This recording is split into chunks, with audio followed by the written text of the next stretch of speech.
Welcome, welcome. How's everyone doing this Wednesday? So this is the first episode of Orbal Chats. And what better way to kick it off than a 50k subscriber milestone special? So I hope everyone's doing well, enjoying the Trails music in the background, even if it's too loud. Actually, wait, why is it playing twice? I should stop that. There you go, there you go.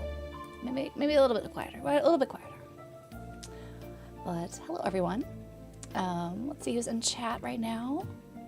Hi Kugan and Osman, Ibrahim, Champagne Sherpa, hello, hello.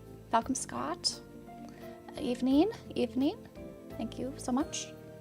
Clay and Sai and Andy, hello, hello. Hello Dale and Omar. Sizer, happy Wednesday. Benke, hello, hello.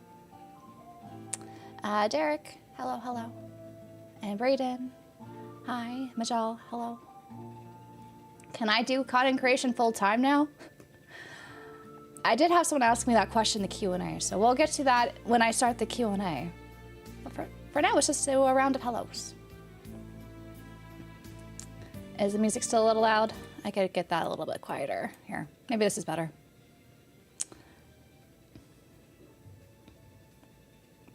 Violet, hello. And Alex, hello, hello. EB. And Phil. And Danny, hello. From Hero to Zero. Thank you so much. Metal Chick Crisis. You could listen while working. Maybe your day will go faster. Maybe a little bit, hopefully. Mass, hello. I can't stay for super long. No worries, Derek. Thank you for jumping in and saying hello. I appreciate it. Hi, Eternal. You want me to say cartridge again? There you go. There's a couple of cartridges for you. I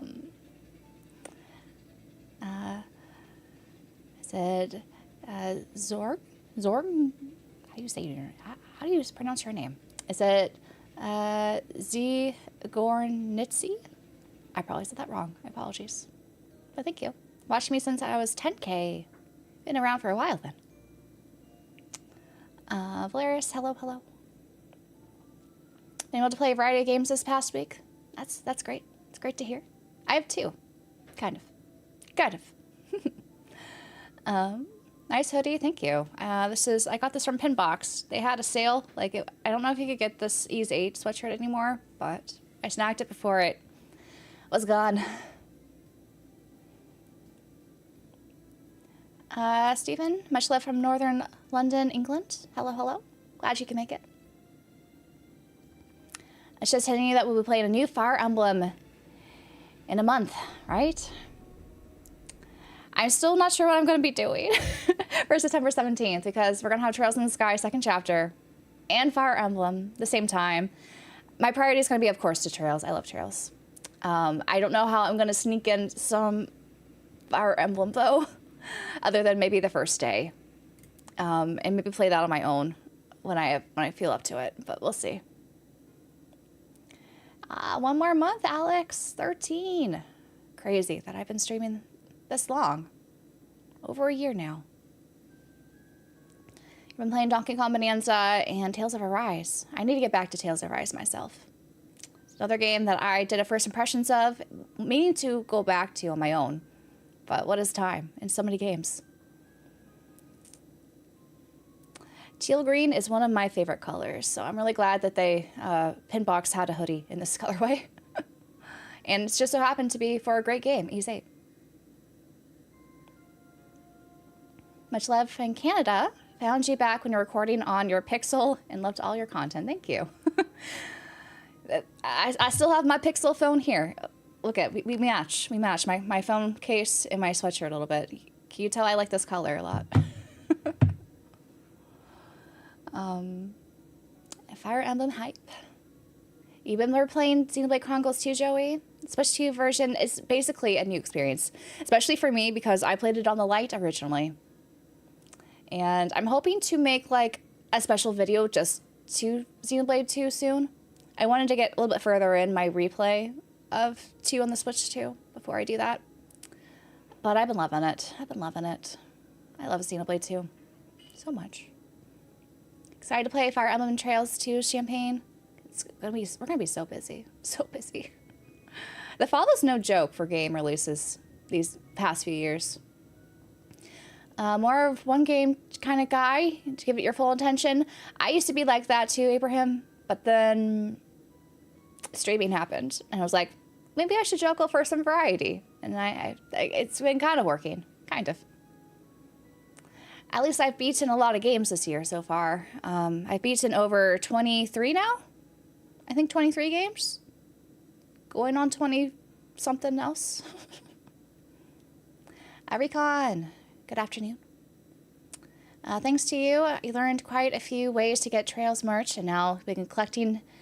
The collection's turning out quite nice. Glad to hear that, Middle Chick Crisis.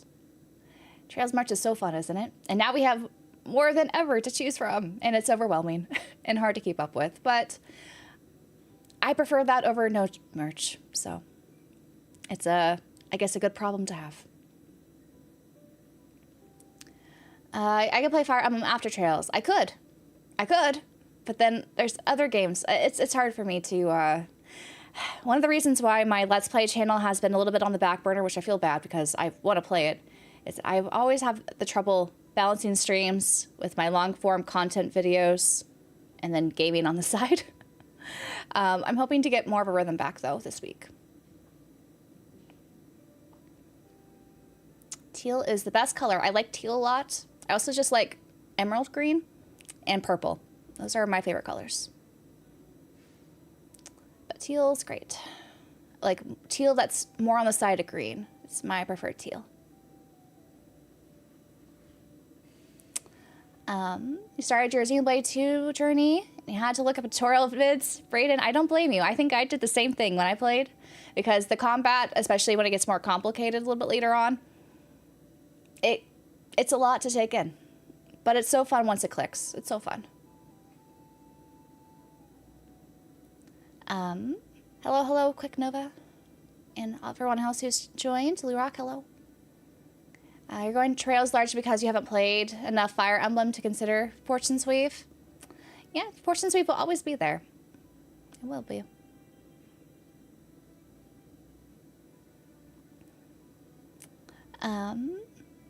You've beaten 20 games this year so far, Dark Enigma. Just 3 behind. It's not a race. it's no race. You've only beaten 6. Again, it's not a race. But it's good, it's good. Any plans to make a video why Trails Remake will be the only Trails game not to be available on GOG? I don't know if that would be an interesting video. There's nothing I know. I don't know anything behind the scenes of why that's the decision, other than just say, why is it not? I've mentioned it in videos before, like, this is not in GOG, and it's a shame. I don't know what more I could do. Nice being 23 games this year. You're up to 35. So many. So many games. Even if they're shorter, still so many games. What's my Let's Play channel? It's called Softly Orbal. It's linked, if you go to my channel page on orbalology, you should be able to find it there pretty easily. Or it's in the descriptions of all my videos. Hello, Austin. You've only been in 2 games this year. Hey, it's not a race. As long as you're enjoying your time with gaming, that's what counts. It's rewarding to finally have something off the backlog, which I've been doing a lot. I've been trying to focus more on the backlog, though here I am replaying a lot of games, like Xenoblade 2 and Kingdom Hearts. But while it's satisfying to mark things off, it's as long as you're having a good time. That's all that counts. Alternate idea is to do a 12-stream playthrough of Fire Emblem and Trails in the Sky SC. Like 12 and 12. That'd be so much. So much. I mentioned before, it's really hard for me to stream, I think, brand new games, unless they're short. Like long brand new games, something like Fire Emblem Fortune Sweep, I just think will not be a successful stream for me. Must be because those who are interested in the game, they want to play it themselves and not watch someone else play it. But a game like Trails in Sky Second Chapter, like the story is already known, people have already played maybe the original, and they wouldn't mind watching someone play the remake. instead of them playing it themselves right away. So I think that's why I'll probably focus more on trails. And of course, because I love trails. Never enough hours in the day. There aren't, Joe. There aren't.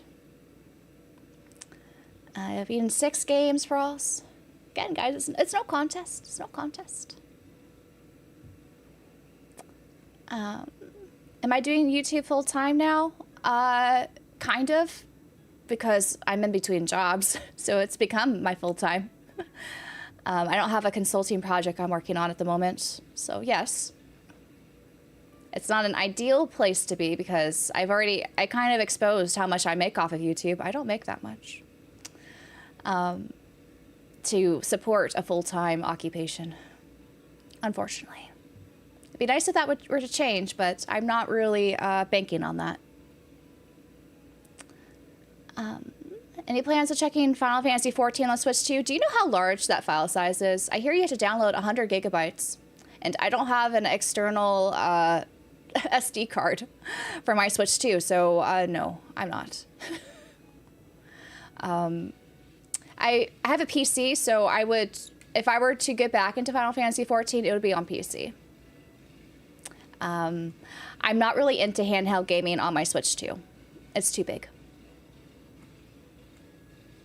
Dragoon Knight, thank you.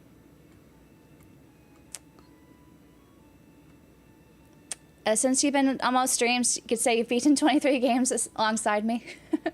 That's one way to look at it.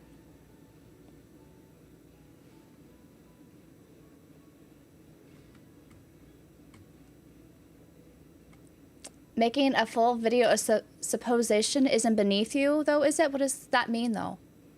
Is that about the GOG thing? Because, again, I don't know what I could contribute to the... What would I possibly contribute to change Gung Ho's mind? I won't be able to. I would rather make other videos that I have more of an interest in making. If you're upset, you should write letters to Gung Ho. Let's see. You're playing too many games here burns you out entirely. It's fair. I think the nice thing about cycling through games has made it so I don't feel as burned out when it comes to playing games.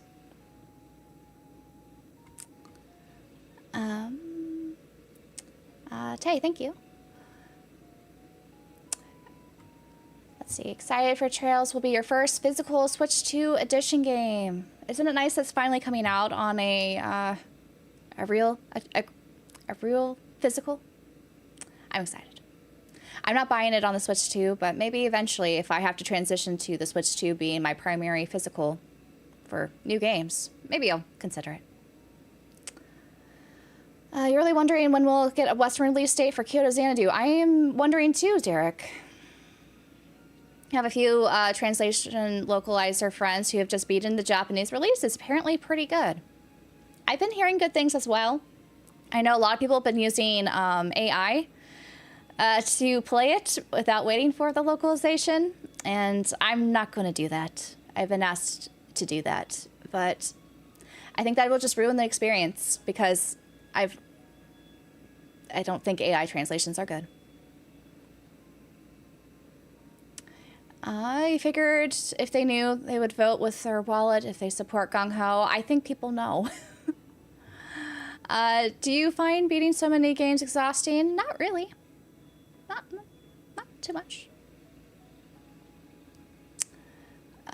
Concerned with spoilers? That's fair. I'm sorry, I'm behind on comments. Happy 50K, that's huge. Thank you. Thank you, everyone.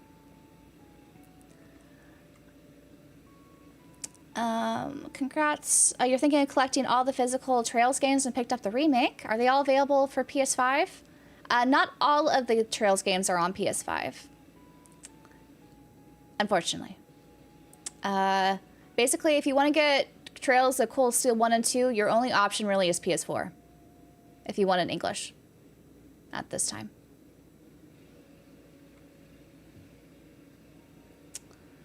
What's my struggle meal? What does that mean? Like I struggle to make food?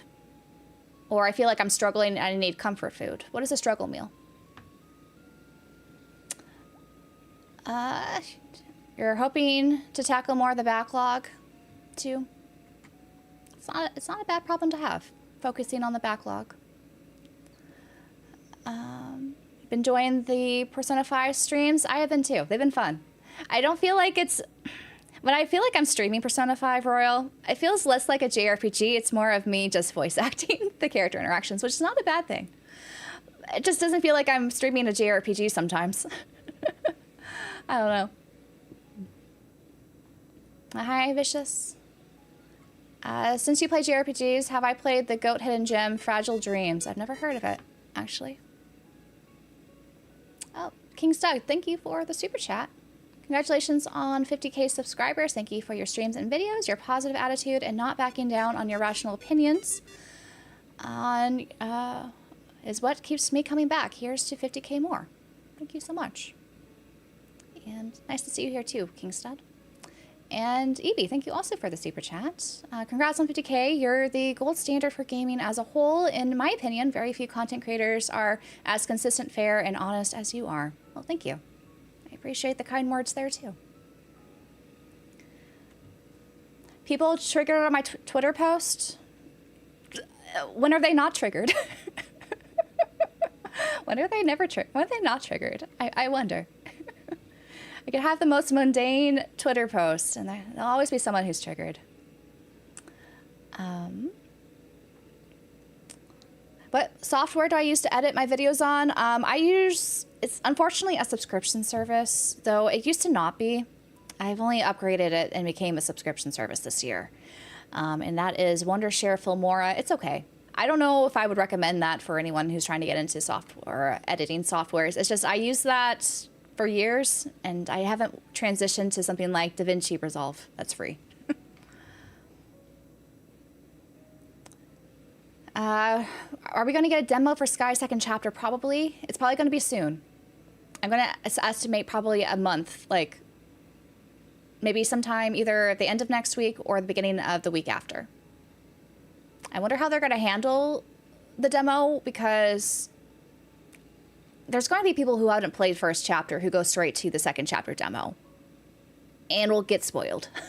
So I'm curious how they're going to handle it. Who's my favorite Ease NPC, Clay? Doesn't everyone love Dogi? He's not really an NPC, though. It depends. I guess he's an NPC. He is an NPC in Ease 10. But it's hard to say. My favorite Ease NPC. Non-playable character. I liked a lot of the NPCs in Ease 10. That's the one that's coming to mind right now. Most of the crew I liked a lot.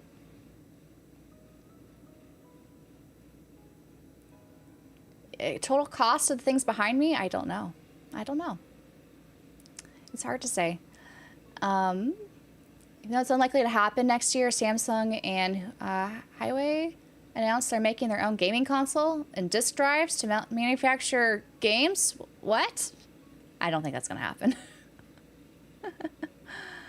One day we're going to get an English Cold Steel 1 and 2 on Switch, massively coping.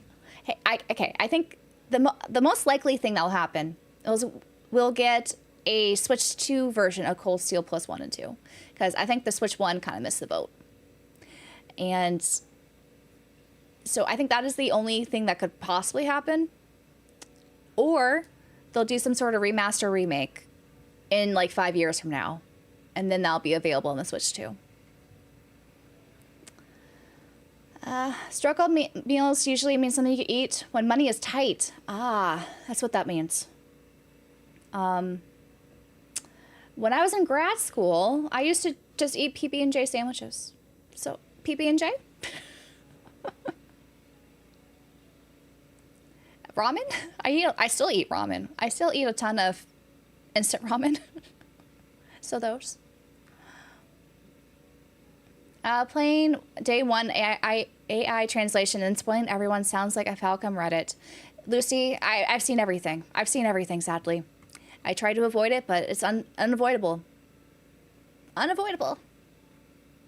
Fragile Dreams is a Wii game. Ah, I never owned a Wii, so no. I never played it. Unfortunately, my first ever Nintendo home console was the Nintendo Switch. I've only had handheld games up to that point, and I had a PS2 and Xbox 360. Those were the only home consoles I had early on. Mystical Odyssey, hello. You're planning to get Trails games on PS5, decided to change to Switch. Don't blame you. Don't blame you. The internet, everyone gets offended easily. Apparently. Would there be a demo directly continuing the story left off? I think if they're going to do a Trails in the Sky second chapter demo, it's going to be not right at the beginning, but like where they kind of reintroduce the combat and stuff. That segment of the game. It's my guess.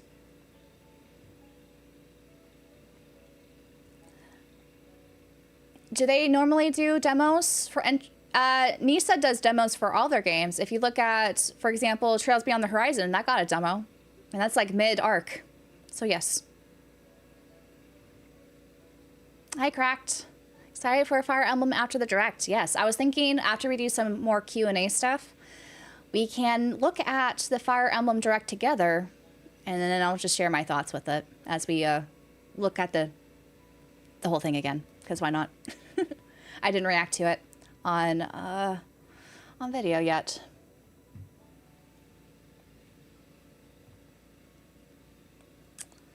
Majal, I don't look at Metacritic scores really on games. Sometimes I just happen to see what the score is when I'm browsing on Twitter.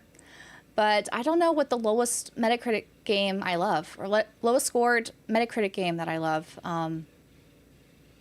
It's hard to say. I'm sure there's one that's like 50-something.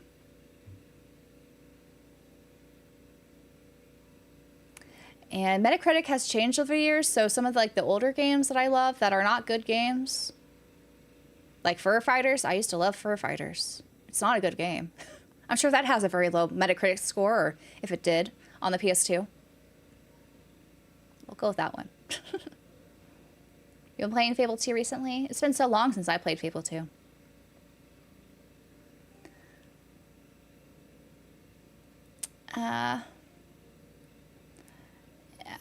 You want investing tips?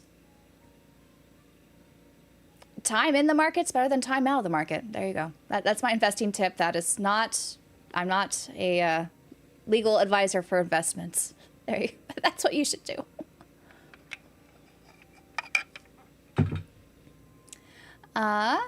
Emily, did I see Xbox's Project Helix will play physical discs? It's not so much they'll play the discs, they'll scan it and give you a digital copy of the disc, right? Is what the rumor is. I don't think it's been verified or confirmed yet.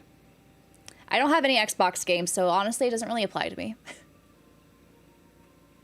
It sounds like an interesting transition to digital where they still give you partial ownership of physical games you've previously bought. I don't think Project Helix is going to make it so that new games will be on disc, though. PB&J and ramen are great, aren't they? Are there some truly wild struggle meals out there? I guess I believe it. If I were to do a struggle meal, I think I would probably eat a lot of lentils. Lentils could be very cheap and highly nutritious. Honestly, I feel like I'm pretty good with buying groceries. Every month I'm under $200 a month on groceries. I cook all my food. So, and I feel like I eat pretty well. But if I had to split that in half, I don't know. That'd be hard. I definitely would get rid of all of my secret, my little treats, like any sort of sugary thing. So those would have to go goodbye. I got a pretty good deal on frozen vegetables and fruit. I would probably just utilize more of that. Lentils are great though. And get a huge thing of brown rice, because if I'm worried about my nutrition, I would probably try to get one of those humongous brown rice things. for fiber.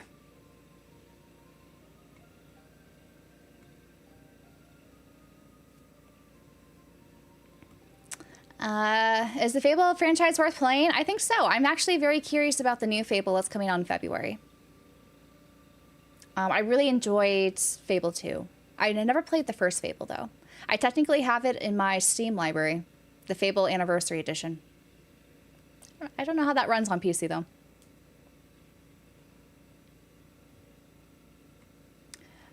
You're still on the fence about Project Helix, too? Yeah, I don't know.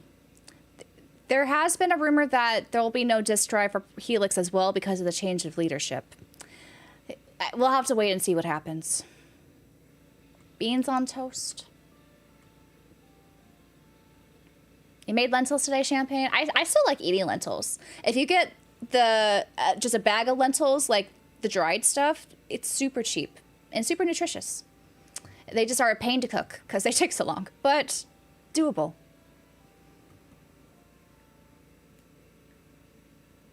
Am I crunchy or creamy peanut butter? I like both, but I've been recently gravitating more towards crunchy.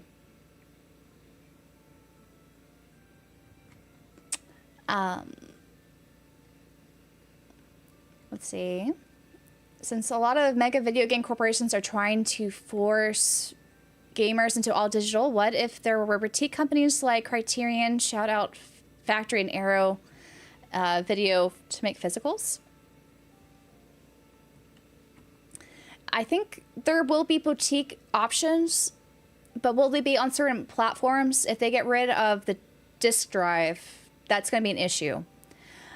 In theory, you could probably still make physicals for PC, just with an external optical drive. The question is how they press really like large files onto a Blu-ray disc. I know some people are doing that right now. It's going to be, I think, an interesting transition if we do see that, more of that.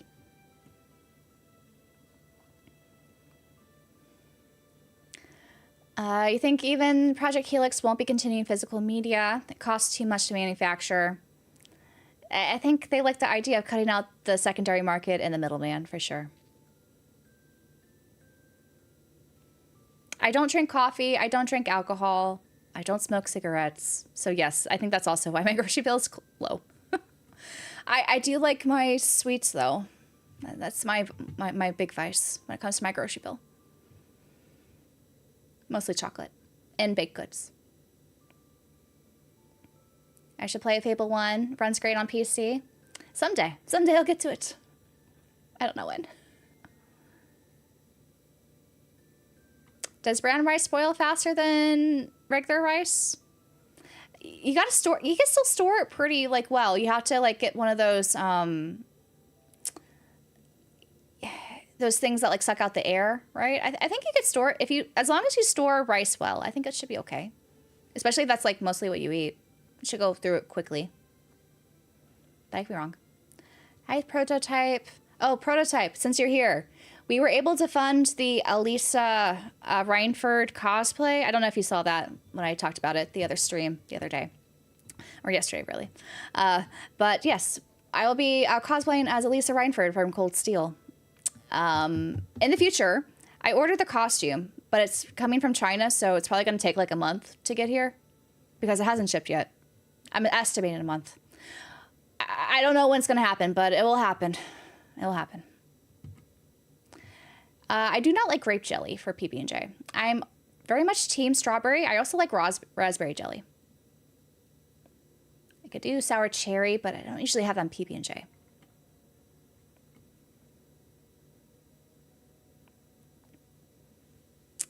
Emily, are there any RPG series that you've never played? Like I had with the Persona games? Yes, there's plenty. I've not played any of the Star Ocean games. I've not played any of the Wild Arms games. I've not played... What else have I not played? I've not played a lot of them. There's a lot of like one-off where like there's like a duology I haven't played. Like I haven't played Ogre Tactics or Tactics Over... What else? What else is a big series I haven't played? I'm sure there's plenty of other ones I've not played. Someday I'd like to get to them. I do have them in my backlog. My vice are Trails figures. Oh my gosh, it's becoming that way, isn't it?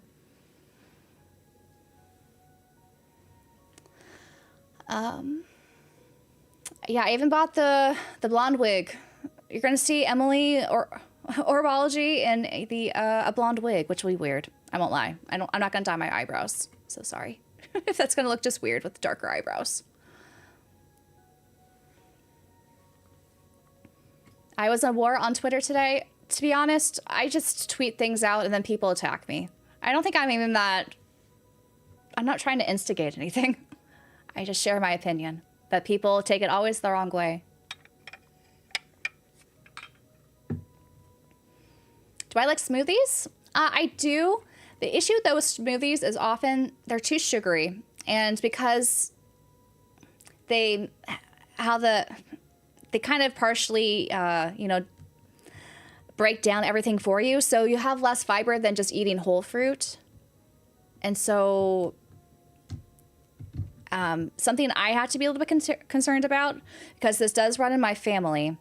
I don't want to be pre-diabetic because of just too much sugar affecting my insulin. I have a lot of family members who are diabetic or pre-diabetic. And so that's something that I am concerned about as someone who loves sugar. So I have to be careful. Smoothies, fruit smoothies especially, a lot of sugar. And it's not balanced with fiber or some other thing to make it so your insulin doesn't spike as high.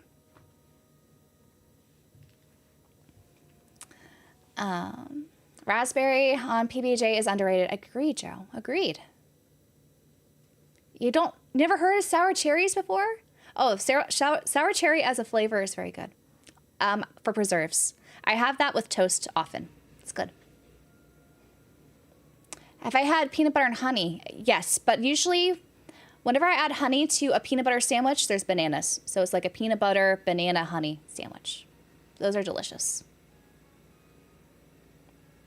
Blueberry. Oh, I've had blueberry preserves as well. I like that a lot. I've not had a lingonberry? What is that? What color is that? I don't think I've heard of that one.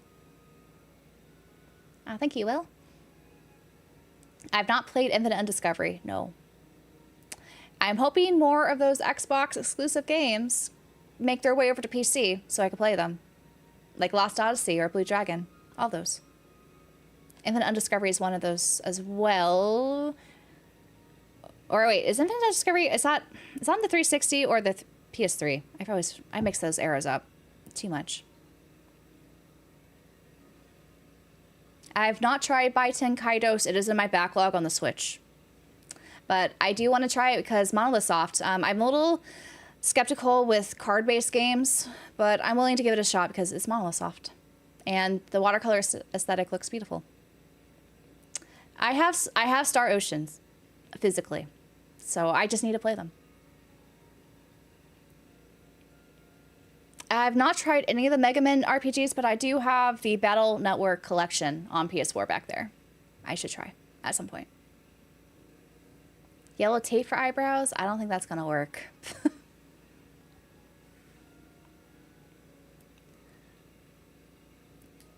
It would not be easy for you to go blonde with black hair. You got to bleach it a lot. Bleach it a lot. Even I have brown hair, but a lot of bleach. Okay, it is on. Okay, Infinite Undiscovery is on the 360. Okay, I didn't get those mixed up.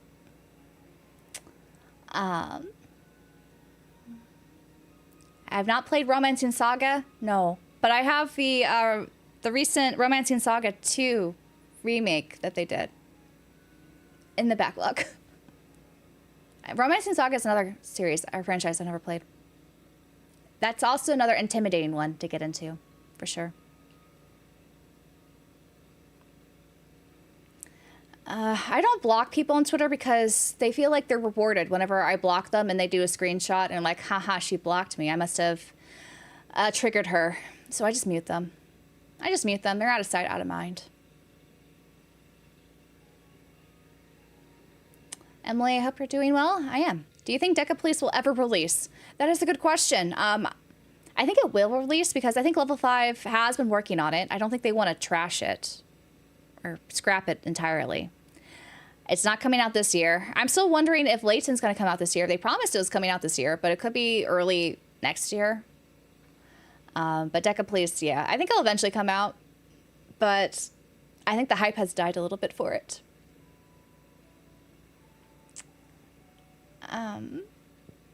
Even for junk food growing up, you're selective. Like example, the taste of Skittles was too strong for you as a kid.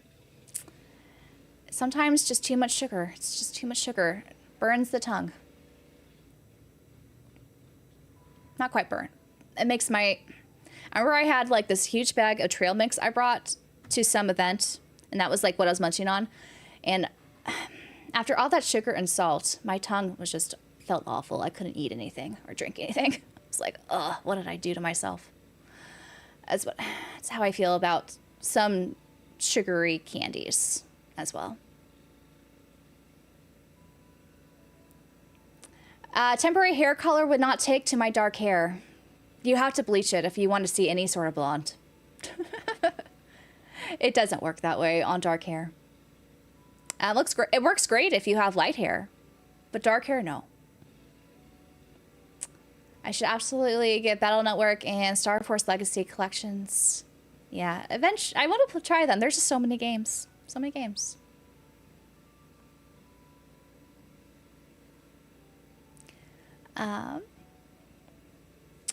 Glad you tried Romancing Saga 2 Remake, but it wasn't for you. I'm curious if it's for me or not.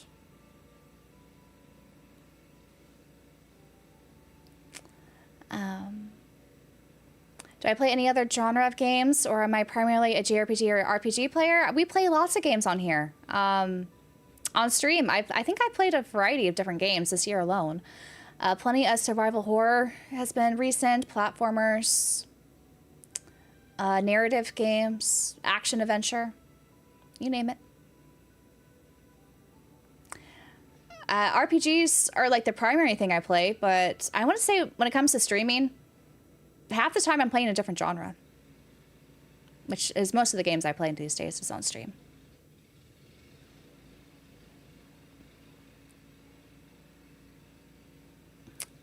Lingonberries preserves are red. They're from, okay, it's like, you usually put it on schnitzel. Okay, I've not really been to many Austrian or German restaurants, to be honest.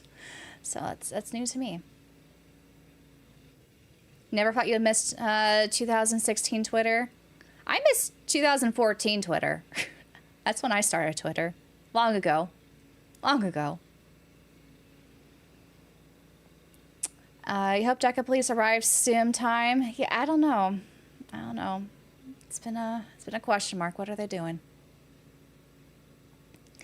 Have I been recognized in public? Like on the street? Not unless it's like a convention where there's people who are there who play games, but that's about it. Not just out in public. I'm not that famous, guys. Or I'm not famous at all. Actually feeling elated being blocked on Twitter is sad. It's these... I think the toxicity of social media has made a lot of people brain rotted. It's just brain rotted so many people. In a bad way.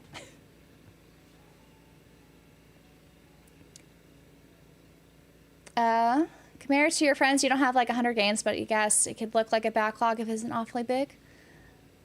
Sometimes you even have a backlog of games you haven't necessarily purchased but intend to, you know? There's like a list of games you want to get to. It's like a backlog. Trails mix can be addictive. I had to go cold turkey, especially after that incident. I was like, I can't feel my tongue. It's awful. You enjoyed the podcast episode? I thought our podcast episode was interesting, right? I've seen a rise of people discounting mid games, being like, oh, that game's mid. I'm not going to play it. Who cares about that game? But really, whenever it comes to hidden gems that people are always craving, like whenever you see a hidden gems video on YouTube, it has like a gazillion views. All those are mid games, or were once mid games. They're just that people finally gave them some attention after seeing the initial critic review of it being so-called mid. They're like, actually, there's something fun about this. Why was this not played? Because people called it mid, or whatever we called it back in the day. It's funny. It's just funny to me. I was thinking of also making a follow-up video on my channel about that phenomenon. How many of our hidden gems were once mid. But I don't know. I'm still trying to work out how I want to phrase that. Liza P is on Switch 2. I'm not going to actually buy that on Switch 2, Mars. I don't actually think it looks like it runs that great on Switch 2. So I'm just going to get that on PC. That is the plan.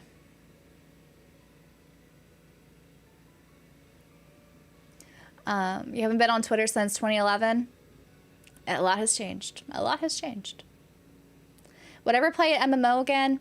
The last one I attempted was Final Fantasy XIV, but I tried to do that with my podcast co-hosts, and we did not get very far.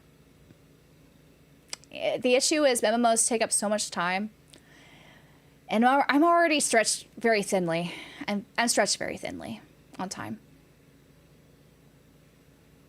Do I feel like it's hard to make friends as an adult, but have you and your solid friend group from people you grew up with?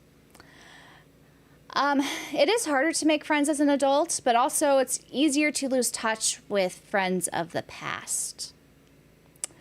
Like, to be honest, I only really hang out with one friend from high school. Like, I used to have a larger friend group, but many of us just drifted apart for one reason or another. So it's very difficult to hold on to older friendships. And sadly, it's also harder to make newer friends unless you move or join some sort of activity that other people are doing, whether it's a religious activity or it's a club, like a hobby club. It can be hard. If you want to make more friends, though, you have to, unfortunately, just put yourself out there more and accept that sometimes, like, I do think you have to put yourself out there more, but also with understanding that rejection is going to happen more often than it did when we were kids. And we have to be okay with that. That's what I'm learning. As I'm trying to navigate adulthood. Tifa or Estelle? I'm sorry, it's Estelle. Best Estelle always wins. I like Tifa, though. But Estelle. I knew Estelle before I knew Tifa. What are something people don't know about me? Like a hidden talent? I don't have any hidden talents. Or hidden interests? I don't know if there's anything that's like an interesting fact about me. If I'm being honest. I don't know. I'll just think on that.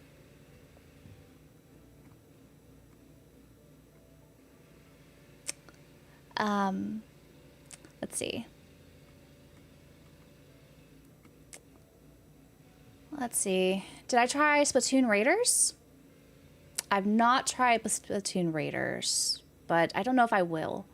There's just so many games. Again, I'm very stretched thin. I'm stretched very thinly. You have one close friend, that's all you need. Having a large group of friends. Yeah, I feel like sometimes having a large group of friends, you don't have as intimate of a connection with people. You're just kind of there by convenience. A lot of my, I think, friend groups when I was younger were just friendships of convenience, and they weren't like as a intimate of a connection as I think a friendship probably should be.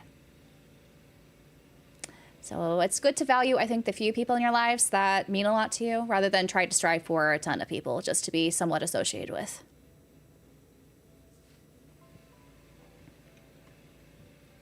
I don't want to grow up. Hidden gems can make the game feel more meaningful, in your opinion. Not every game is an easy 10 out of 10. Most games are not 10 out of 10s. There's always going to be some flaw.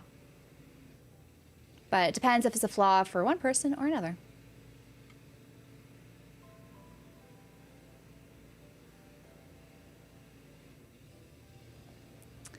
You say it's hard to make friends, but clearly I have over 50K of them right now. I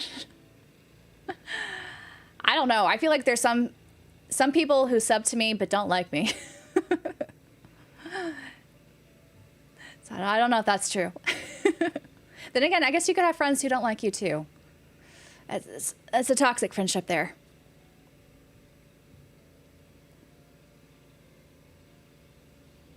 Not gonna lie, you're reserved but grateful for the quality of friends rather than the quantity. Yep, I think quality is always going to trump quantity. Every time. Hi, Acebreaker. Doing well. One game, if you want to be stuck on a desert island without electricity. One game that you could play for years without getting bored. Xenoblade Chronicles 2. I'm sorry, this is already a question I've answered before, so I already had that on the top of mind. But yes, I think I could replay Xenoblade Chronicles 2 infinite number of times and not get bored. I love that game. Forum friends like a JRPG party. Still looking for a healer. Oh. Do I love hate watchers? I don't know. To be honest. I don't know. Most people you found to change into an outgoing person, but you're not that. You're a homebody being with your 2 cats. Yeah, if someone's trying to change you, why are they friends with you in the first place? You know? Like, it's okay to push people to drive them to become more if they're hesitant, but to try to change them completely, that is not, I think, what a friend should do. I can't understand the logic of subbing to a YouTuber you don't like. I don't understand it either, to be honest. But the internet works in mysterious ways. You have some more acquaintances now than actual friends. I do think that is something that happens more in adulthood, for sure. Or we recognize them as acquaintances, then automatically call them friends. Like I think we may have done when we were younger. Again, the whole kind of friends of convenience thing. They're really just acquaintances you ate lunch with. And sometimes went over to their house. Maybe that's just my experience speaking, but still.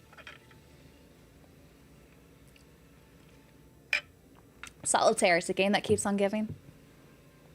How about Minesweeper? Yes, I will get to the post questions. I did make a little post. I was kind of last minute because I know not everyone can make this live stream time. So I will answer those. We'll do that before I transition to the Fire Emblem talk. Where is one place you want to travel to? I think my #1 destination I want to go to right now is probably Thailand. Specifically, well, I do want to go to Bangkok, but Chiang Mai is, I think, where I want to go. I think that'd be nice to visit and chill.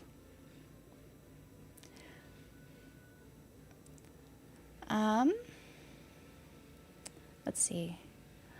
Are you horrified at the possibility that prices of retro games the past generations are going to rise like crazy? I'm actually going to make a video on this very topic, Multimedia Assassin.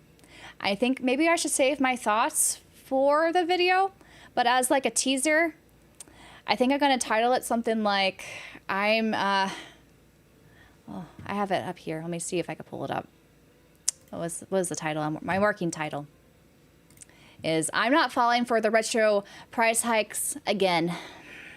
As a little teaser, of my opinion. I'm not falling for it. But I'll explain what I mean by that in the video. Maybe I'll have that out next week. I think it's maybe going to be the plan. Or maybe Saturday if I'm ambitious and am able to edit it quickly enough. You just started Xenoblade 2 Champagne. Excited about it, playing it, knowing it's my favorite. I hope you like it. I know it's not everyone's cup of tea, but I love it. I really adore all the characters and just the sense of adventure and the story. I will say when I first played it, it took 30 hours for me to be like, okay, I love this game. At first I was like, okay, I kind of get it. This is interesting. And it kept making comparisons, of course, to the first Xenoblade game, which I loved as well. But then it wasn't until like 30-something hours I was like, okay, I get it. This game is really cool. But also don't be afraid to look up YouTube tutorials if you want to understand the combat a little bit better. So that's my advice. Friendship definitely does take work. I agree. They may be called friends, but you don't call them a friend. You don't want to throw that word around. Yep. Don't throw those words around willy-nilly. Currently playing Xenoblade 2 as well, Mars. Just hit chapter 4, but now I get all the references to Torna. I can't wait to be there too.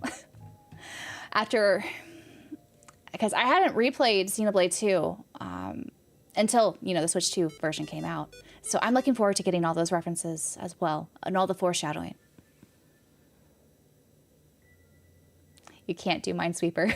I used to do Minesweeper when we had computer class in high school, and I would have finished my assignment. I'm like, okay, I could sit here for half an hour and just stare at the screen, or let's play Solitaire or Minesweeper on the sly. That's what I did. Have I been to Japan? I've been to it 3 times. I like Japan. I'd like to go back as well.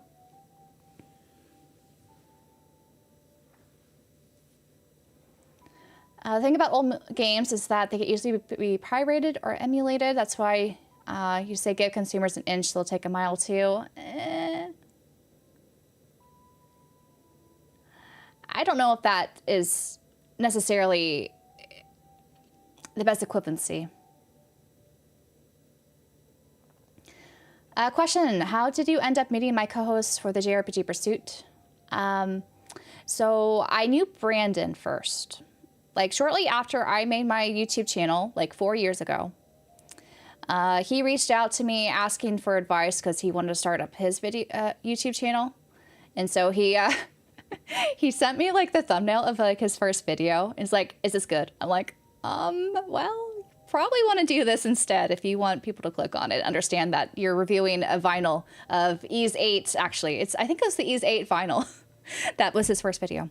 I don't know if it's still up on his channel, but it was there. And he just asked for advice. I was like, okay. And then we started doing collaborations with a lot of other YouTubers, because those were just fun, just to meet other people who wanted to, make a YouTube channel. And we met for the first time, I think 2 years ago at Anime Expo. I was there just for fun because there was a lot of trail stuff going on. He was there because he was invited to host a panel through NAS America with David Vink and Cam Hawkins, who's another friend. And yeah, I think then is actually when we brought up the whole topic, maybe we should start a podcast together. And we're like, yeah, let's do that. And then he knew Dala very briefly, actually. They met because they're both local in Chicago. And so they met in person at some other, I think Brandon also has a band. So I think they had a concert. And Dala just happened to be at the concert and talk to him afterwards. And they were fast friends.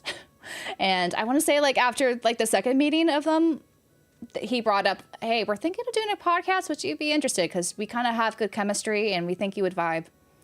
And that's just how it happened. That's how it happened.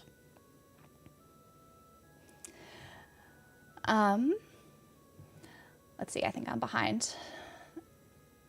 Let's see. Is there a reason a lot of retro games risen so much and it's just bad? There is. There is. FOMO is killer on the wallets, isn't it? What's my favorite quick fix games? When you're between JRPGs or need a palate cleanser. A quick fix. I usually look at my indie backlog. So it's usually something that's a platformer or a action kind of adventure game. I usually like to have those as my go-to palate cleansers. So I kind of have on this side of my Switch collection, for example. Those are all indie games. Most I've played by now, but there are a few I haven't played yet, which I'm kind of saving as a nice palate cleanser time. You need a Xenoblade, so you just want to wait and see what Genesis will offer. What do you mean? You don't want to play Xenoblade before Genesis is out?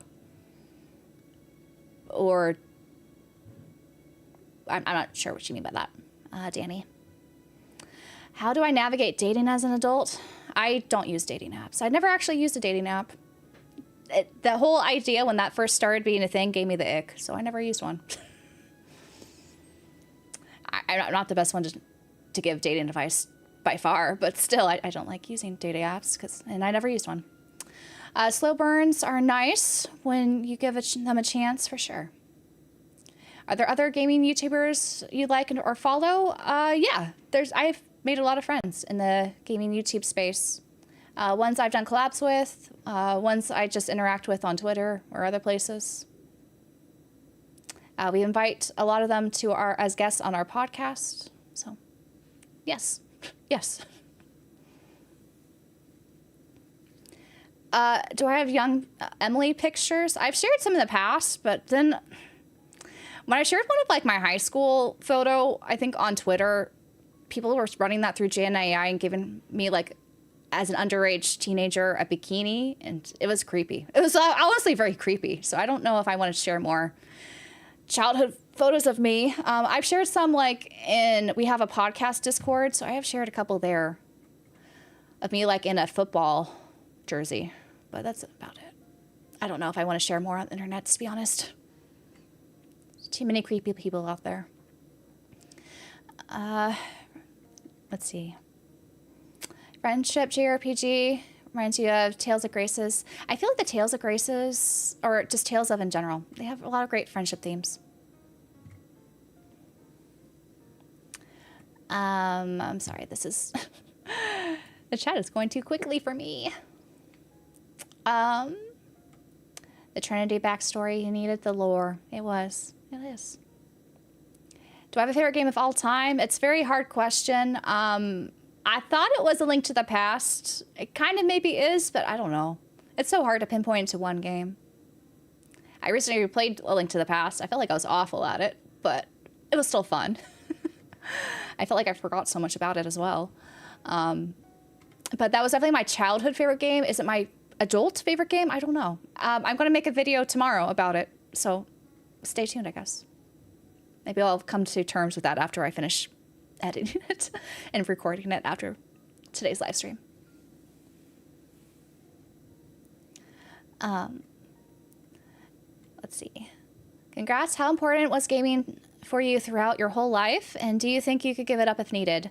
I don't really see myself giving up gaming. I definitely had a pause in gaming when I was deep in school. So I've been playing games since I was 5.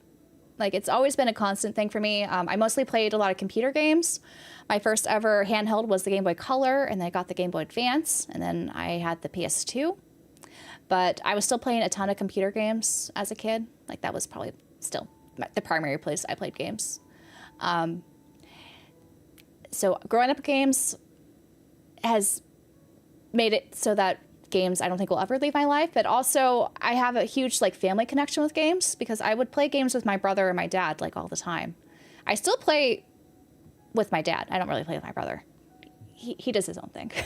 But my dad, he loves Fortnite. And so I would occasionally play Fortnite with him. I don't see myself stopping that because that is just some bonding time we have even today, because we used to play first-person shooters together all the time. We would play, mostly it was Return to Castle Wolfenstein, the multiplayer, and Enemy Territory. We would play that all the time when I was in high school. So I don't really see gaming ever leaving me. Even though first-person shooters is not my preferred genre, I still have a fondness for it because of my history with it. And when it comes to JRPGs, really, I think it was the PS2 era that really cemented it as the way I really like to embrace storytelling in a sort of interactive medium of games. So I don't really see myself giving that up. But yes, I definitely did have a break from games when I was deep into my academic scholarly stuff. So that was mostly undergrad and grad school. So in the middle of grad school is when I kind of started to pick up games again. I gave myself permission to, okay, I think you could play games again with the 3DS. And funny enough, it was A Link Between Worlds that kind of broke the camel's back there and let myself play games again. But yeah, that was mostly it. I think part of it was because when I was in school, I didn't really have any of my consoles with me. As I mentioned, I was kind of mostly a PC gamer growing up. And I had a laptop that just wouldn't really run games. It would just do what I needed to do for school. And I could stream videos or read books off of it. But it wasn't really the best place to play games, so I just didn't really play games for a while. I think partly because of that. But yeah, I don't really see games ever leaving. Apologies if I skipped anyone's questions. It's for those who don't know, we have a combined Twitch and YouTube chat, so it's going a little fast. Am I going to give Hollow Knight Silksong on the Switch too? Honestly, I want to play it first because I know it's a lot different from Hollow Knight. I really liked Hollow Knight. That was one of the first games I streamed last year. I really enjoyed Hollow Knight. But I hear Silksong is very different, and I've demoed it. I demoed it at PAX actually last year. And I think I liked it. So I could see myself getting the physical Switch 2 edition, but I don't know. I don't know when that'll happen. I probably won't get it that right away when it releases. I might wait for a sale and eventually try it.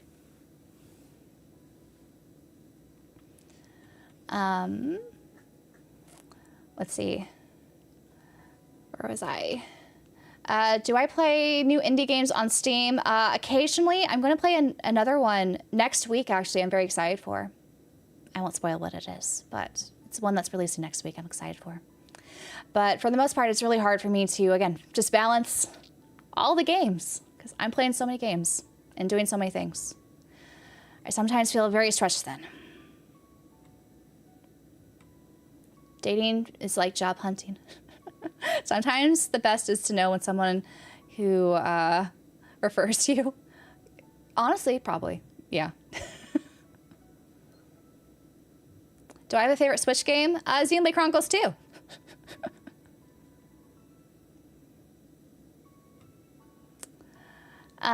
Let's see. You're new to the series and you feel too intimidated by trying to get through all the stories up front. I don't think you should be intimidated at all, Danny. They're self-contained. Xenoblade, all the Xenoblade games are, for the most part, self-contained. So you can just play one of them and see how you feel. You don't have to play them in any order. Just play whichever one you want to play. There's just a cool thread that connects them all, but it's not necessary for your enjoyment to understand the thread.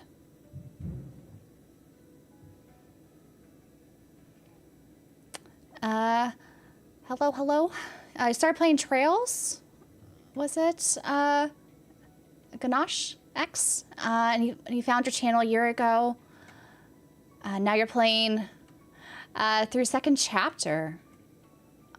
What Trails games should you play after it? Sky the Third. Sky the Third. You should definitely play Sky the Third after second chapter.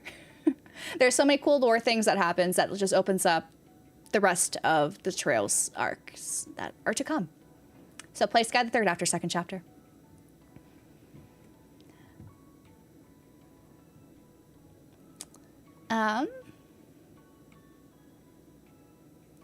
Let's see. Would I ever move into a house share with other streamers? I don't know that many other streamers.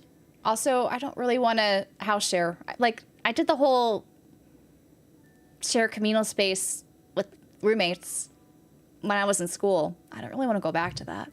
It does not sound appealing, in the least. Let's see. Top 25 list of games all time is the closest you could at nailing it down. Yep, there's too many good games out there. Your favorite childhood game is Toy Story 2, and favorite as a teen was LA Noire, and now as an adult, Disco Elysium. I see some connection between them, at least the latter two. Do I read books? Yes. When I wasn't playing games a lot, especially in college and most of grad school, like I would be reading like 100 books a year. I was reading a lot. It was just easier for me to read as a hobby back then than playing games. Let's see. Would you want to play, let's see. So many people missed 200 days of Halo co-op. It was peak. A Doom review when? Do you guys want me to review Doom? I'm not sure what I could say in a review. Do you think the rise of Chinese and Korean video games like Black Myth Wukong and Stellar Blade, what do I think about it? They've been making games for a long time. It's just they haven't necessarily gone to Western markets like now when it comes to like the more of a like a AAA experience. I think it's good to have variety of games. I know there are some aspects of those games that don't necessarily appeal to Western markets right now, but I haven't played them myself. Like, I was interested in Stellar Blade, though I won't lie. Like, some of the stuff with what's the sequel called? The marketing towards that, I'm like, I don't know if I want to play this anymore. But we'll see. Lies of P is Korean. That's true. I'm going to be playing that soon. But there's always been Chinese and Korean games. It's just they haven't had as much of a wider audience or broader audience or broader international audience than now. Kingdom Hearts collab is just supposed to come to Fortnite. I saw that, Joe. Interesting. We get Sora in Fortnite, and you get to carry guns. Are there any 3DS or DS titles I still want? I think 3DS, I'm good. I'm pretty good with all of my 3DS library. The DS, though, there are some games I think that would be cool, but I'm hesitant to buy them because I just don't know how long the flash memory is going to last.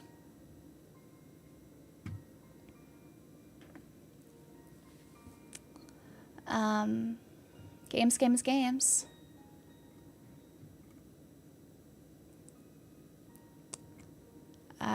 Do you just want to write X off for Xenoblade Chronicles X? I wouldn't write it off. I think it's a fun game still. It's cool. You get a mech that you fly around in. It's such an ambitious game, especially for the time it came out.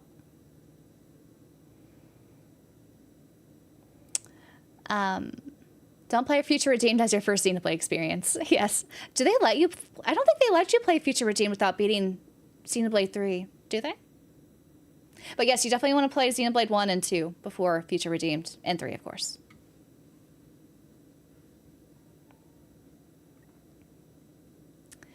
You've heard a lot about second chapter, but haven't heard anything about the third. So so the whole thing with the Sky Arc and Trails, the first 2 games are kind of a complete story.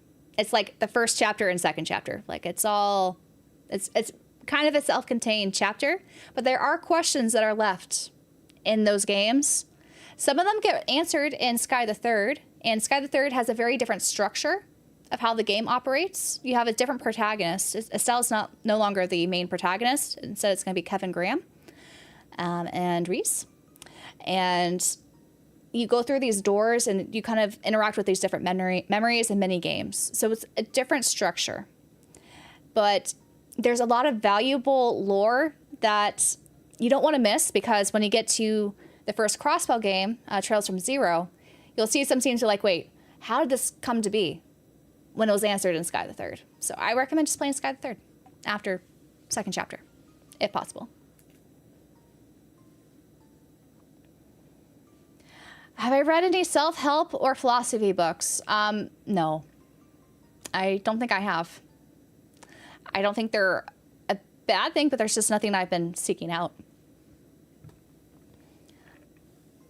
You can get information so many places these days, but if I had a question or a thing I wanted to work on, I think a self-help book, it's not a bad idea. You just have to make sure you actually do something after reading the self-help book, not just reading it.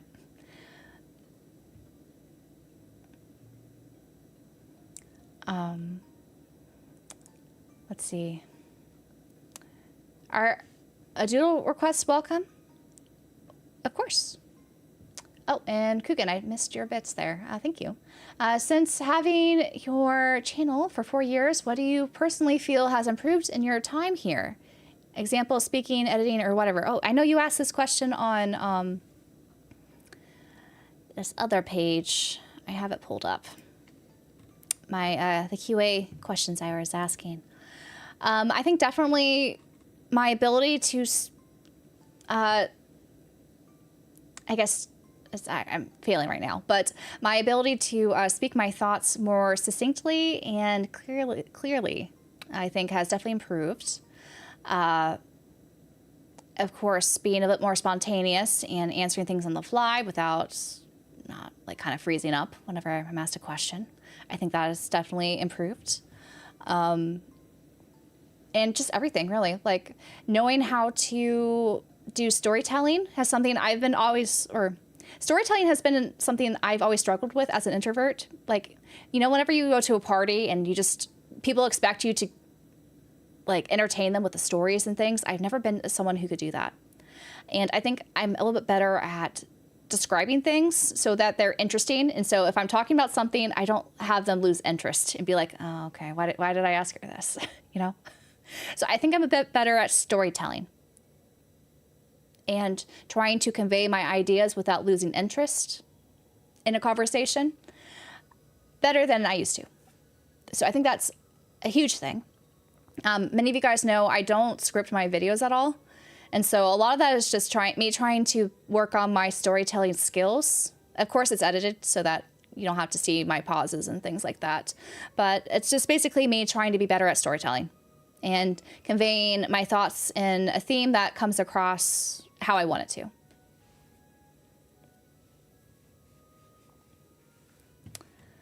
The top 3 novels I've read, like for fun, or that impacted me ethically, morally. How do I just limit to 3 novels? I've read over 1,000 books, guys. I've read a lot of books. How do I just make it 3? I could tell you like my guilty pleasure / I love this book with my every sense of being. And that is Howl's Moving Castle. I love that book. It was definitely like when I was in high school, that was when I found my love for reading. Like before, I always found reading to be a chore because I always had like all these school assignments. You have to read these books, and they're usually books I had no interest in. But really in high school, that's when I started making more time for books and getting sucked into those worlds and stories and seeing how, you know, the characters interacted with one another and grew over time. It reminded me of the stories that I saw in JRPGs and got more invested. And so Howl's Moving Castle was one of those books that really resonated with me, especially at that time in my life. And I still love it today. So sorry, I can't list 3, but I love Howl's Moving Castle. There's technically 3 in that series. They're not all treated, I wouldn't call them all great. The first one's the best book, but the other ones are worth reading. Let's see. One day you'll have to try Dragon Ball Attack of the Scions. The thing is, I've not watched like any Dragon Ball media except like a couple one-off episodes. So I've been hesitant to try any Dragon Ball games. But I hear the Dragon Ball RPGs are pretty good. You want to stay away from more Xenoblade Genesis trailers and just go in blind? I'm very curious what direction they're going with Xenoblade Genesis. Because I can't help but think it kind of looks like they're trying to do like a Three Houses thing. I hope that's not the case, but I'm very curious. I want to know more. Like, what type of combat are we expecting? I don't know if I want to necessarily go in blind, not knowing the combat.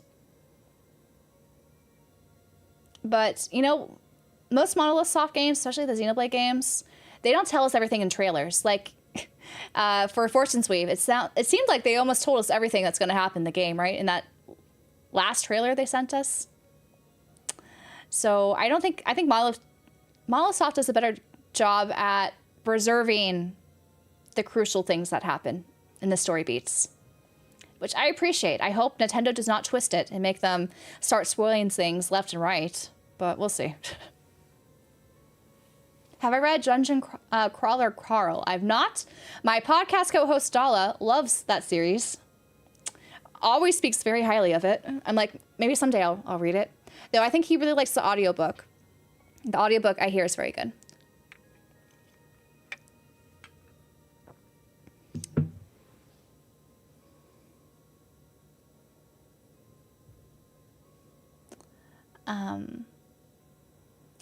Let's see. What type of genres of books do I like? I mostly like sci-fi and fantasy. Mostly fantasy. I've only read a few sci-fi ones. I also do like contemporary books too.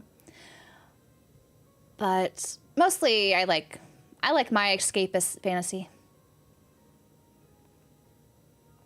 What are some of your fondest memories that sparked my love for JRPGs? Well, at the time, I didn't know Pokemon Silver was a JRPG. I spent so much time in that world, leveling up all of my Pokemons, becoming the best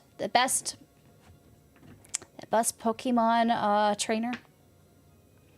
But yeah, when it comes to storytelling, though, I feel like I've said this story many times.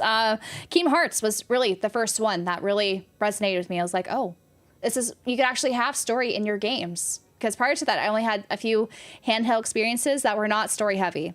They were more mechanically kind of like games. The games were more focused, I guess, on mechanics than anything. But yeah, Kingdom Hearts, huge.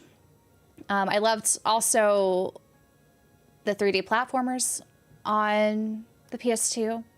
Those were not JRPGs, but those, I think, transitioned me to see, oh, you could have mechanically interesting games like platformers with a story and interesting character development. And that kind of transitioned me to open myself up more to the world of RPGs, which is really what I was striving for, I think, when it comes to games. I always like the idea of having these characters that through, self-improvement by working at it, not just trying to get good, but like you can put the time in to make your characters better. I always liked that aspect of growth more than just like, oh, mechanically you can push this button at the right time and get good. So I was really striving towards finding games that focused more on those RPG kind of building mechanics, but also had the good storytelling, the great characters. And I finally found them through games like Kingdom Hearts and Final Fantasy 12 was the one I played. Dark Cloud I liked as well. And like all those type of games.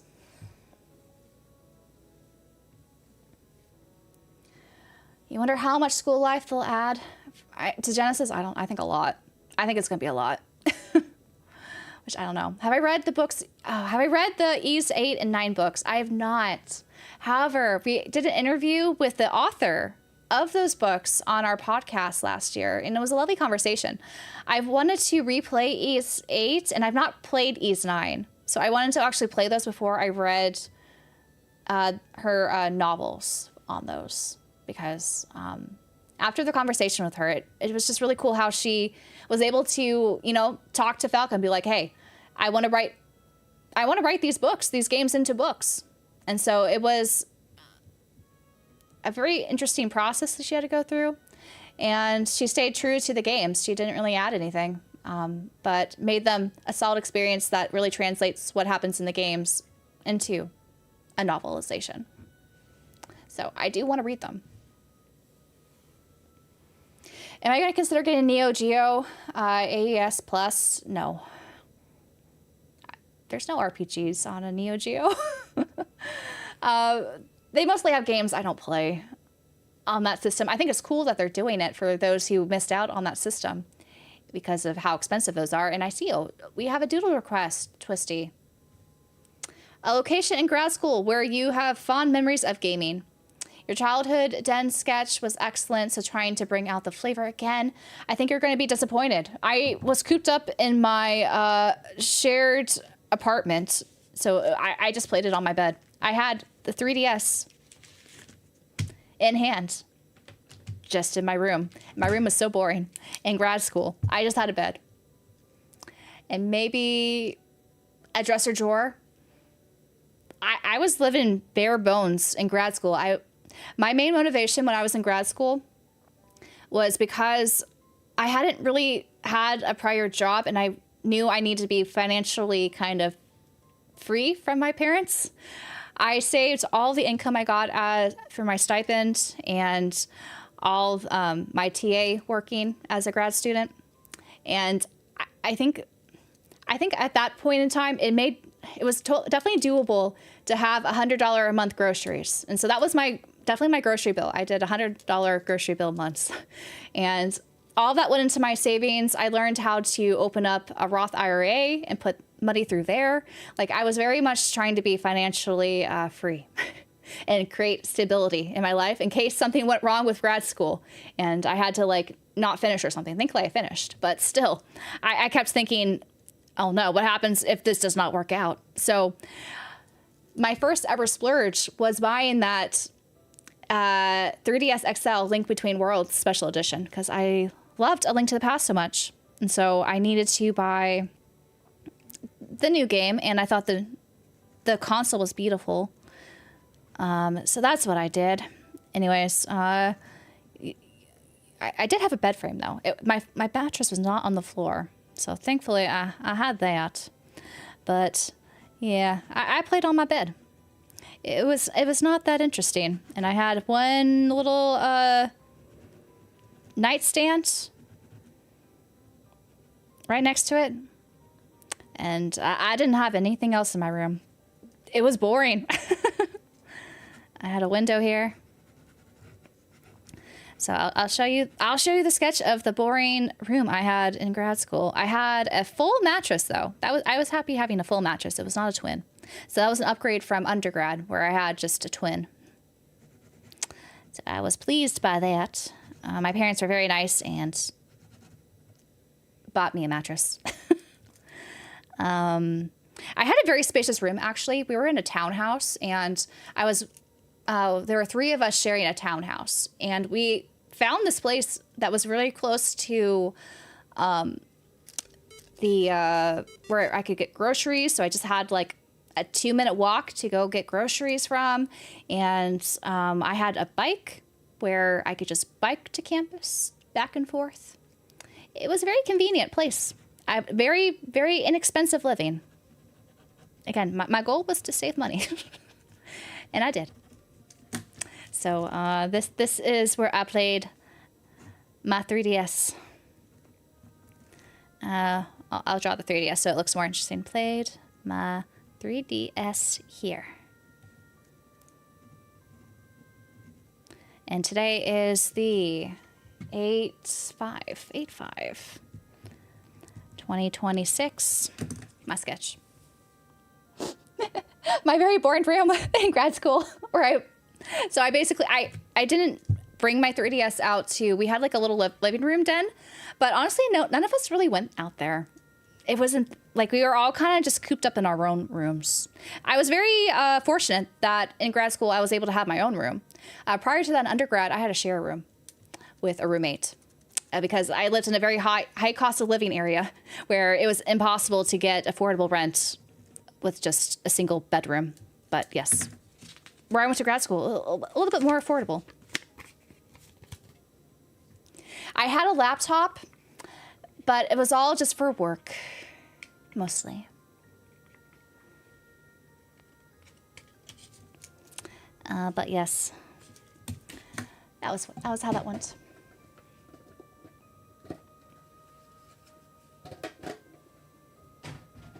Do I think Future Redeemed's really worth it if you didn't like Xenoblade Chronicles 3? Yes. There are different characters in Future Redeemed, and you'll see characters from 1 and 2. So definitely play Future Redeemed if you haven't. Amazing. Amazing. Speaking of Final Fantasy, did you see my video remastering OG Final Fantasy VII in HD? Wondering if playing Final Fantasy VII HD mods interest me. I don't really see myself revisiting the OG Final Fantasy VII in a long time because I have other Final Fantasy games to play. So I don't know when that would happen. Because I beat OG Final Fantasy VII like 2 years ago. And there's so many other games I need to make time for. When I was in grad school, guys, it was like 10 years ago. So the $100 bills my $100 grocery bill was like 10 years ago. I think it was definitely doable 10 years ago. Today, it's a lot harder. So I'm talking about when A Link Between Worlds came out. Actually, that's over 10 years ago. Oh gosh, I'm old. But yes. Yes.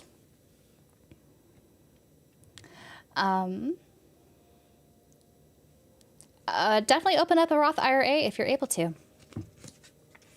I highly recommend doing that as early as possible so that compounding interest is on your side.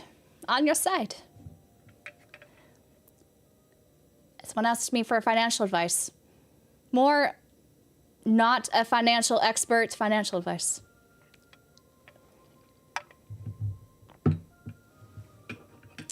You don't splurge too much. You only get 2 or 3 Switch games at most at birthdays. If you're playing handheld anywhere but your bed, you're doing it wrong, right? Right? Like if I had a nice little like nook, I would consider playing handheld games there. I don't have that in this tiny studio apartment though. Do I ever miss my college grad school days? No. Honestly, I think I stressed myself out so much in college and grad school. I'm really glad that's all behind me. Like, my anxiety was through the roof back then, especially in grad school. Undergrad wasn't too bad for me, though I was kind of speed running it because I wanted to finish it a year early, which I did. But, yeah, grad school, imposter syndrome every day, and not feeling like you're adequate or good enough every day. That feeling. And just always stressed out was me in grad school. Nintendo handheld systems are the best. I like them, but I also like my PS Vita. I quite like my PS Vita.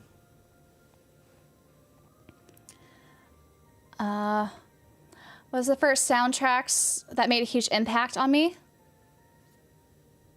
That's hard to say. I can't help but think like all the games I played have an impactful soundtrack for me. Which one did I seek out to listen to outside of the game first? It probably was Trails. All the Falcom JDK band stuff.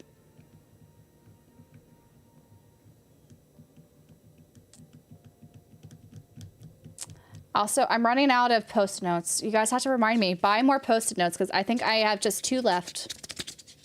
I have for those who don't come to my streams, I have a tin here.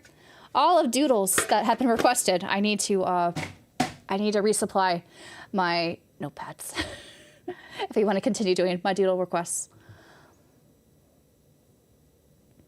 You had practically no time for gaming in grad school. Yeah. I had some time. Like, I played some 3DS games. But yes, I switched until later. After grad school.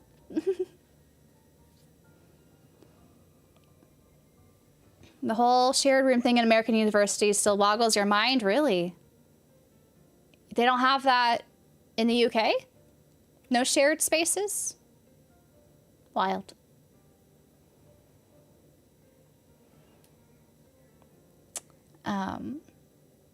Let's see.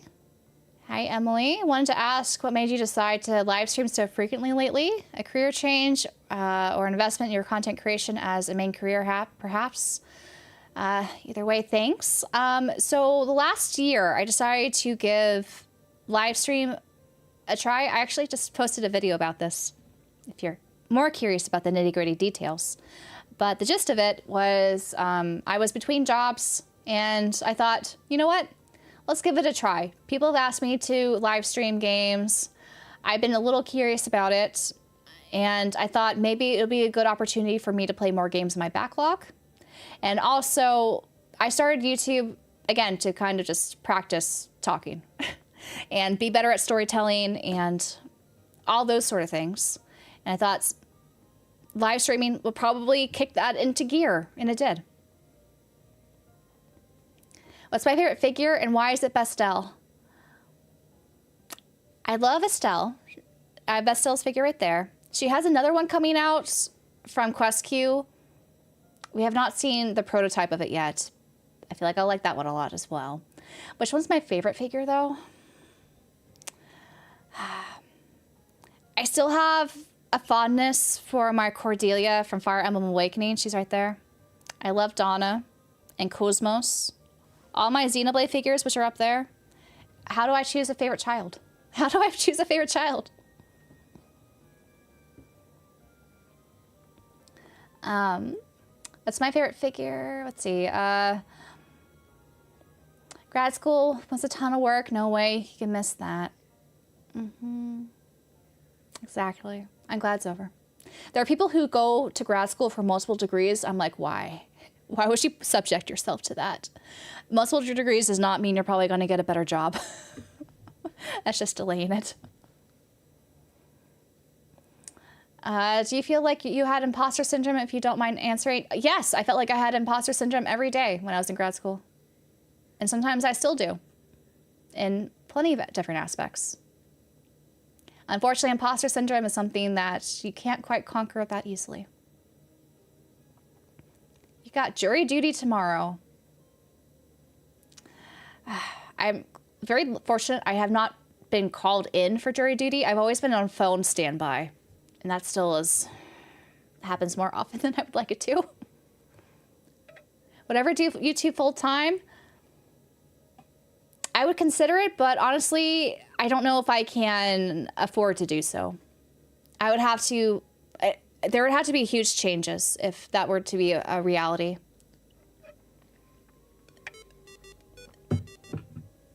The thesis part was by far the worst. Same. My thesis, oh my gosh, that was a struggle. Didn't help that my advisor had left, so I can only remotely talk to her. Yeah. That part of my grad school experience I was very much like probably clinically depressed. I was not diagnosed, but I think I was clinically depressed. It was not a good time for me. But I made through it. I got through it. And then I went on to do a postdoc. Which the postdoc experience was better. That's just basically I was working. Am I looking forward to the Persona 4 remake? Yes. You have shared spaces, but not actual bedrooms. Yeah. Hey, I went to school in California. We have very expensive rent here, so as a student, it made sense to share bedrooms. But yes, thankfully, when I was an undergrad, I mostly shared bedrooms with my friends. So it wasn't as bad as it could have been. I did not have awful roommate experiences, thank God. But I much prefer having my own bedroom too, nowadays. How many consoles do I own? Are we talking about, like, I have, like, for the 3DS, I technically have 3 versions of that. Do we count that as 3 or 1? And the Switch, I technically have 2 with the Lite and OLED. And now the Switch 2.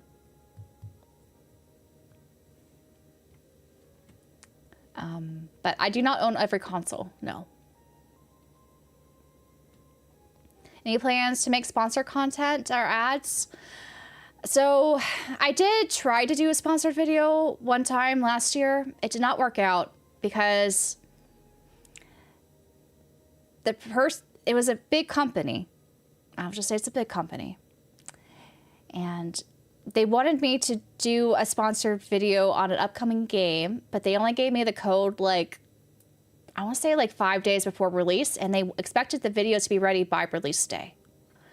And so we had a whole big back and forth of me trying to, like, I played the game, but I didn't finish it, so I was like, I could do like a first impressions of this game. And they're like, fine. And so I made the video, and they took like, I think 2 weeks to get back to me, like, actually, could you change this phrasing? We didn't like how you said this. It was something like very not major. Like, we didn't like how you said you have like a party member. You should say the real term. It's a buddy or something. I'm like, okay, I guess I could change this. And then after I made those changes like quickly, I gave it back to them. They're like, actually, we don't like how in your background you have some games that are rated T, even though it's of our approved IPs. We didn't like how it's a mixed rating because the game that you're supposed to be sponsoring is rated E. We don't want to have any mixed messaging about how this game is being rated. I'm like, okay, this was not a problem in the beginning when I asked. And they wanted me to basically refilm it. And so all these little nitpicky things happened for months after this game released. I was like, okay, I think this just is not going to work out. Maybe we should just stop this altogether. And so we did. It was like, oh my God. It was awful experience. Awful experience. And it doesn't help. I was going through a company, not the developer or publisher directly. And I think there was just so much miscommunication and delays, and I was just like, it's not worth it.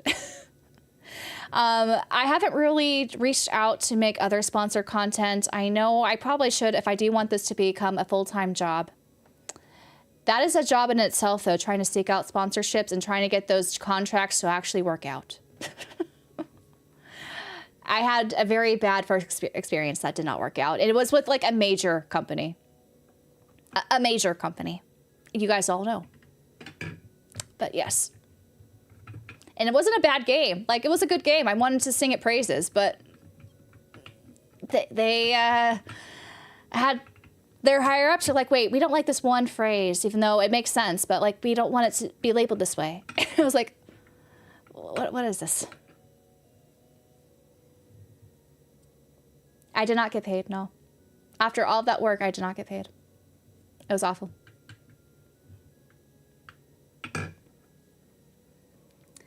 What did I miss? Let's see. As a YouTuber yourself, oh no, I lost it. What advice could you give someone, I lost it again. Things keep moving, who's struggling to keep consistent uploads? I had an issue with consistency when I started streaming because I would just be too exhausted, or I would overthink what type of videos would I want to put out. I think a large part of it was I kept getting attacked in my comments section from people who clearly never watched my videos. They just wanted to attack me. And I was like, okay, I have to make this video so that no one could possibly attack what I'm saying. But they found a way, or it just was kind of obvious what their intent was. And that kind of put me off of just making videos. I would just do live streams because it was fun. I liked playing games and interacting with a chat who wanted to be there. And now I just don't really look at my YouTube comments. So if you guys have noticed, I just don't answer comments anymore. That's why. That is why. Because they're just upsetting. They kind of make, you know, the wind in your sails just deflate. And so I've just been trying to just make videos that I want to put out there, and who cares if someone nitpicks it and thinks I have a bad agenda for some fictional reason. So my advice is just to put out as many videos as you can, like realistically do. And don't let anything to stop you. That's my advice. And once you kind of feel a rhythm and what sort of content you could make on a consistent basis, you just keep doing it. It's just iterations. That's all you could really do. I'm sorry, I probably missed a lot of questions. If I didn't answer your question, if you asked it in the previous comment, you could also ask it again. So I see it. Cause yeah. And Vicious, I'm sorry, I didn't see your super chat. Sorry about that. $5 for 5K subs at 500 post-it note pages. How many more subs? And many more subs. Cheers. Well, thank you, Vicious, for resupplying my post-it note stacks. I should find some with like fun colors. Maybe I'll do that next. Find some post-it notes with fun colors for doodles. But yes, I think the sponsor of that video, they realized they messed up, and they're like, we don't actually want to pay you, so we're just going to drag this on. That's what happened. And I don't really want to work with them again. Which sucks, because they are like one of the biggest companies you can work with in gaming. Let me just say that. Who make games.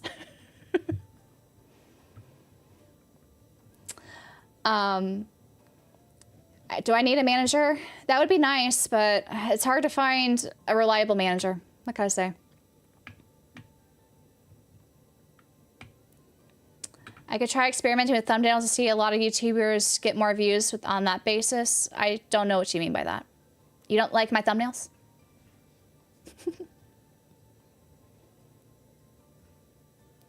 Free game, though? I guess. But now I don't want to finish the game after my great first impressions of it.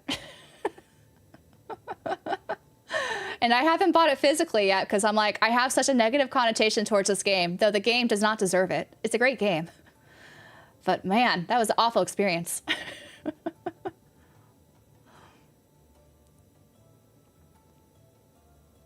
It's very hard to ignore people when they're loud. Even if you have a gazillion of very nice comments of people who support you, unfortunately, the negative naysayers always toxify, like they're a poison. They spread, and it's very difficult to ignore it. So I've been trying my best to just not see it. That has been my attempt to try to ignore it.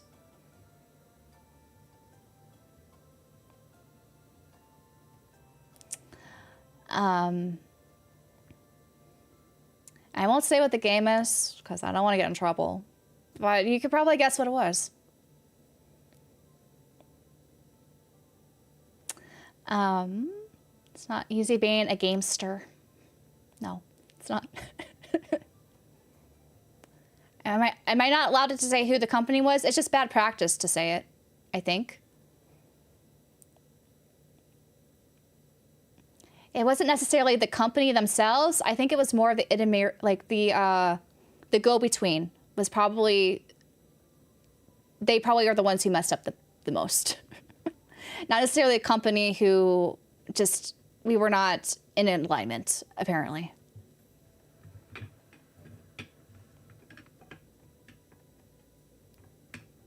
Do I have any plans for playing Romancing Saga 2 Remake, though it was unique and fun?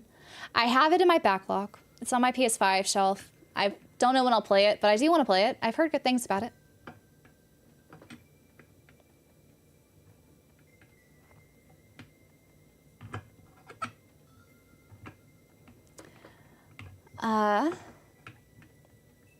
Probably assume the game was. That's unfortunate. Yeah, it's unfortunate. Unfortunate. I still have.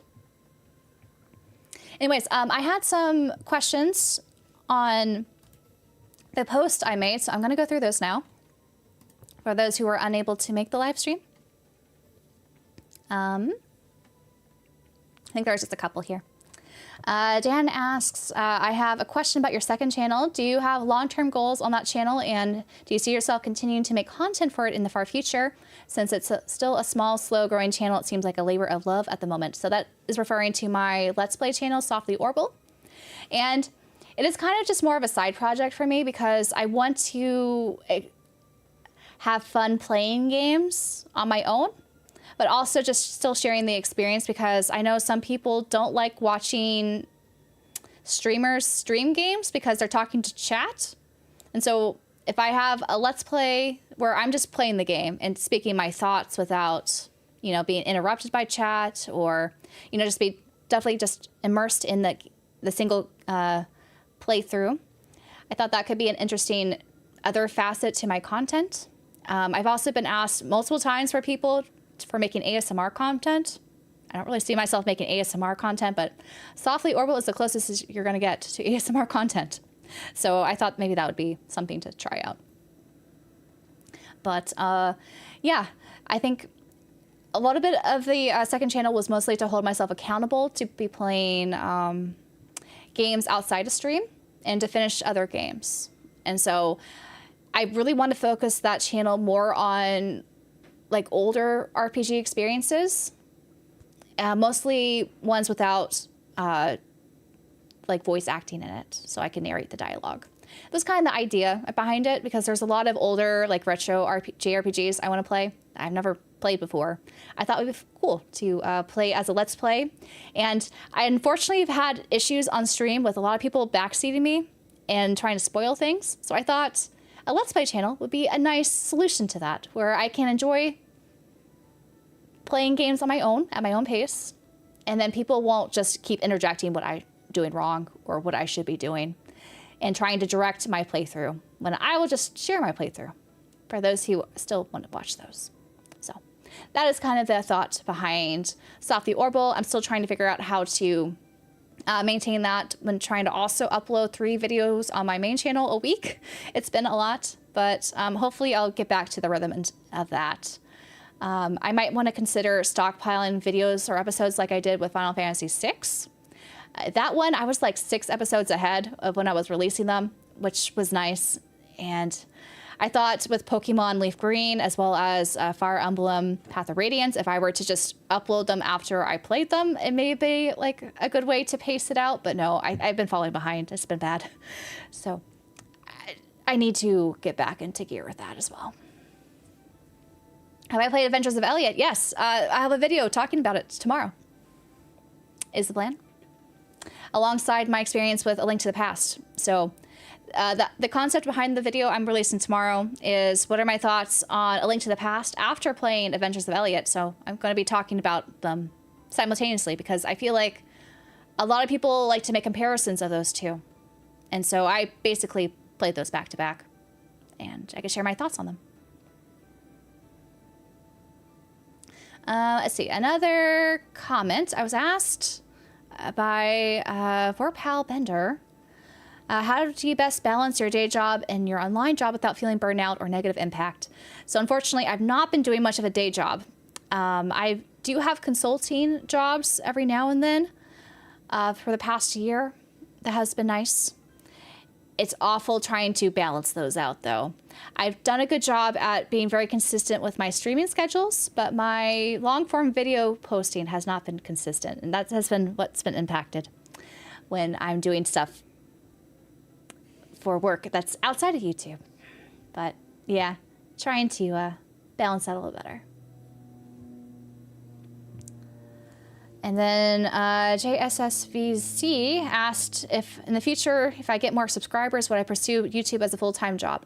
So YouTube as a full-time job has nothing to do with your subscriber count. There are a lot of YouTube channels out there that have like over 100K subscribers, but they don't necessarily make a lot of revenue. So I would have to change, I think, my model if I wanted to pursue YouTube as a full-time career. Trying to not rely on AdSense as the primary driver of my income because you can't predict what videos people will watch, especially the state of the algorithm nowadays. And also you can't always guarantee sponsored content. I know it's a very difficult thing to navigate. Myself, I've not been successful trying to do that. So I would have to figure out that if I want to make that more of a consistent thing, if I wanted to do it full time for sure.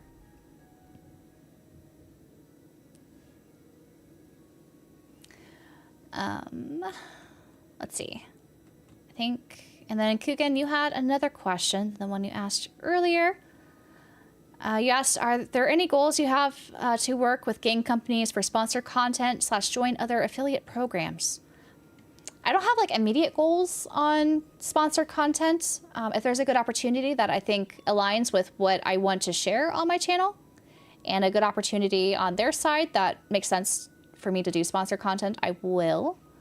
Affiliate programs, is that like affiliate links? I'm not someone who wants to rely on affiliate links as a way to make income because a lot of those are products I just wouldn't buy normally. If there's a product I would buy normally, and maybe I've already bought it before, and an affiliate link makes sense for my viewers, maybe. But, like, I just don't see that becoming a staple here at all. And I think that was it for the questions on the post page. All right, back to chat.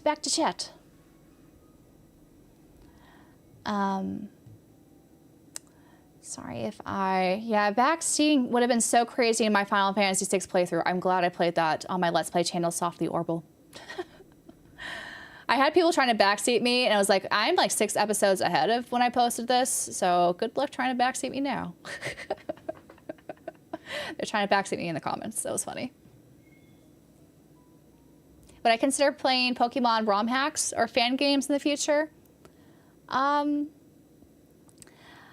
I'm not like the biggest Pokemon fan, unfortunately, is the case. I don't know if I have that much of an interest in playing ROM hacks. I'm sure there are some fun ones out there. I think at this point in time, the next Pokemon game I want to play would be something to do with second gen, if they do like a remaster of like Soul Silver or Heart Gold. I might try Winds and Waves, but I don't know. That's still up in the air for me.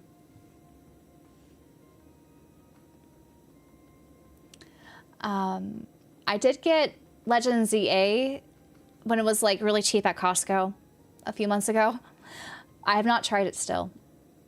I do want to try it. I just don't know if I would get that into it. Like, Pokemon has changed. I really liked my time with Pokemon Leaf Green because I found that very nostalgic. But I just don't see myself returning to Pokemon in the next year, I think. That's safe to say. Oracle of Seasons and Ages needs a remake like Link Between Worlds, Awakening, Echoes of Wisdom. I think what I would like for the Oracle games, instead of looking like a Link Between Worlds, or rather Link's Awakening and Echoes of Wisdom, I'd like them to do more of like an HD 2D look. I think that would be really cool with the other, top-down Zelda games. I would be into that. There are a few channels with more than 1 million subs that aren't relevant. Yeah. Yeah, that's true. That's true. Am I playing One Piece Grand Gourmet? Ah, yes. I am part of the Bandai Namco creator program, and I most likely will be able to get like a day one code of that game, and I am a huge One Piece fan. And I think the pixel graphics of all the characters look so cute. I don't play Diner Dash though, so I don't know if I'll actually like the game. So I do want to try it. I do want to play it. I'm really sad there's no physical edition of it. It's just a game key card. But I still want to play it because the characters look adorable, and I love One Piece.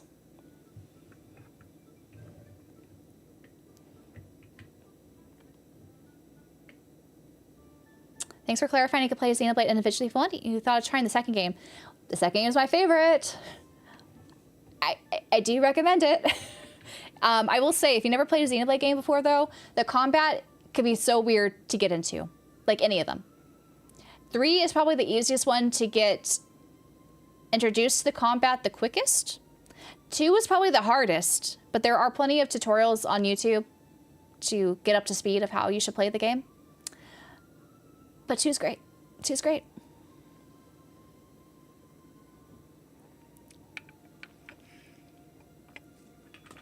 Do I plan to play more non-RPGs in the future? We just talked about One Piece Grand Gourmet.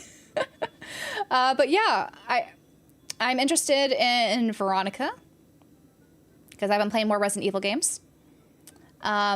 We still have to play Doom Eternal because I enjoyed my time with Doom 2016, and we need to have more shooting games and splats on stream. I recently finished God of War 2018, so I want to play Ragnarok at some point, but I don't know. I just don't want to turn on my PS5 right now to play it. So that's on the back burner. We're going to play, I think, let's see. We're going to play Yakuza 0 on stream soon, as well as Skyward Sword and Tomb Raider 2013. Those are all not RPGs. So, yes, there'll be more RPGs being played. Non-RPGs being played, I mean. Am I feeling on Force and Weave the Direct, Dane? Oh, that reminds me. Do you guys want to see, like, watch the Direct together and I react to it, or should I just talk? I don't know. What are you guys... I have it open just in case we wanted to do, like, a sort of reaction of the Direct together. Or not. It's fine. We don't have to.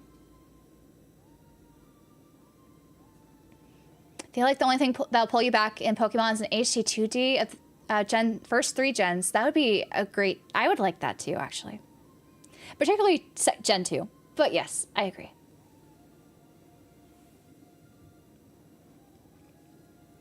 Team Walker, or Team Asano, or studios like Mistwalker to remake Pokemon. That would be amazing. Who's my favorite One Piece character? Robin. I love Robin. She's my favorite. She's my girl. But outside of Robin, I like all the Straw Hats. I like Zoro a lot. A non-Straw Hat, my favorite is Law. I like Law a lot.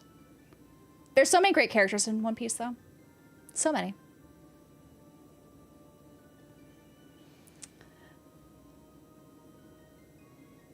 Have I picked up the physical edition of Xenoblade DE on the Switch 2? No. I plan to, though. I think I'm going to wait for a sale because I already own the Switch version of it.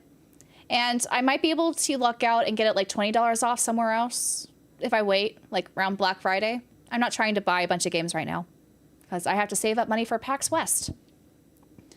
Which those who entered the contest for PAX West, I don't know when they're going to reveal who the winners are because PAX West is handling who gets picked as a winner. I'm going to email them today, be like, when can I announce who the winner is? Because I know people need to make travel plans if they did win. But yeah, I gotta try to figure out when that happens. But yes, more splat, please. More splats.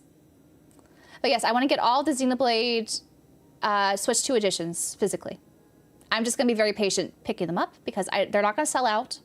They're gonna reprint them. In some cases, if I wait for a reprint, maybe you'll have a reissue of the cart, so it has the patches on it. So I'm just going to try to exercise patience there.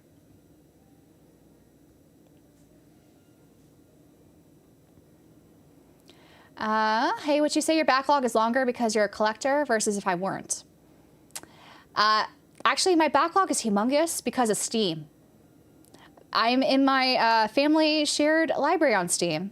We have over 850 games. Most of them are not mine, but if you count that as a backlog, that's much larger than my backlog physically. Much larger. So no, I think you could have a huge backlog if you're not a collector.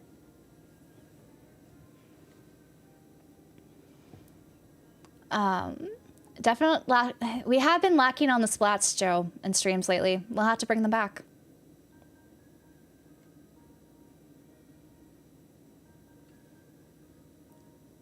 You guys want to do reactions? So I have watched it. It's more of, let's react to it a second time because I was half asleep when I watched it first. I watched it when it aired. If you guys want to do that. Robin and Zoro Supremacy. They're my goats. Soul King is your goat. I really like Usopp's transformation. It's a really good arc, for sure. Oh, Dane, thank you for 8 months of membership. You started Xenoblade Chronicles 2 and played 5 hours straight last night. Isn't it so good? I hope that means you're enjoying it. It's really good. My favorite non-pawn? How do I choose a favorite non-pawn? I don't know. I do like Tora. You know, him and Poppy are kind of fun. This is just my bias towards Xenoblade Chronicles 2, though. Tora. We'll go Tora. All the non-pawns are kind of cute and stupid, but stupid in a cute way. I don't know. You don't see the point in double dipping? That's fine. I'm just like, unfortunately, when it comes to my brain as a super fan, I'm not saying all super fans have this brain. I have a collector super fan brain. I have to buy the upgrades physically. I bought the digital upgrade for 2 that I'm playing right now, but I do want to own it physically too. Robin's a great pick. I love the recent moment with Saul. Oh, right. I won't spoil what's happening with her, but yes, I was pleased. I was pleased too. Gonna like Yakuza 0? I think so. Xenoblade 2 gets a physical in October, yes.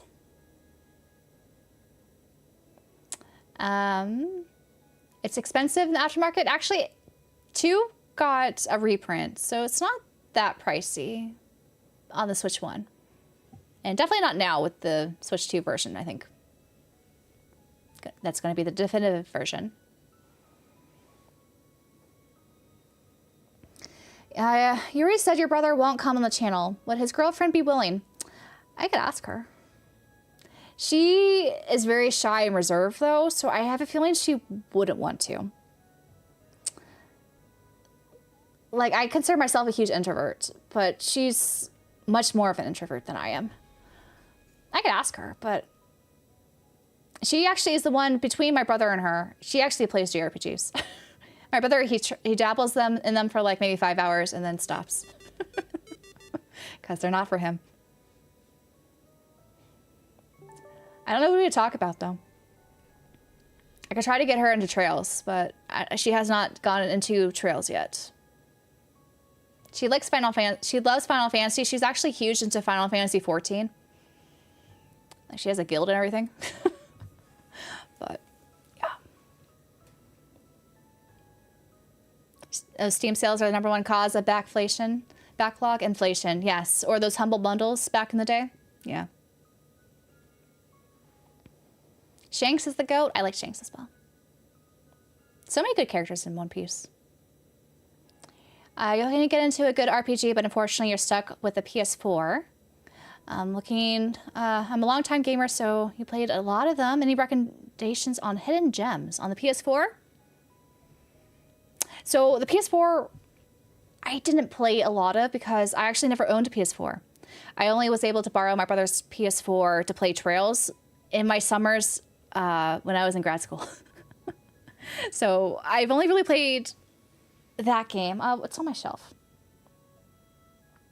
Have you played the Utua games? Oh my gosh, no, don't. Okay. I thought my camera was going to freak out and not focus for a second there. I know the Utua games are popular, but it's hard for me to recommend games because I haven't played a lot of the niche games on the PS4 yet. There's a lot in my backlog, though. And there's other games I don't realize are on the PS4 because I own them elsewhere. So, but we do have an episode on our podcast, The JRPG Pursuit, where we talk about the PS4. I think we posted that last year. It was basically a guide to all of the PS4 games you should buy physically. It was mostly a focus on physical releases that are exclusive to the PS4. I'm going to try to make this focus, please. There you go. But that might be a good episode to check out. My thoughts as well as my co-host's thoughts on the PS4, because they played the PS4, I think, more than I did. It wasn't until the PS5 I was able to actually play some of my PS4 games that were not tied to just my brother's one that I could visit when I was during summer break.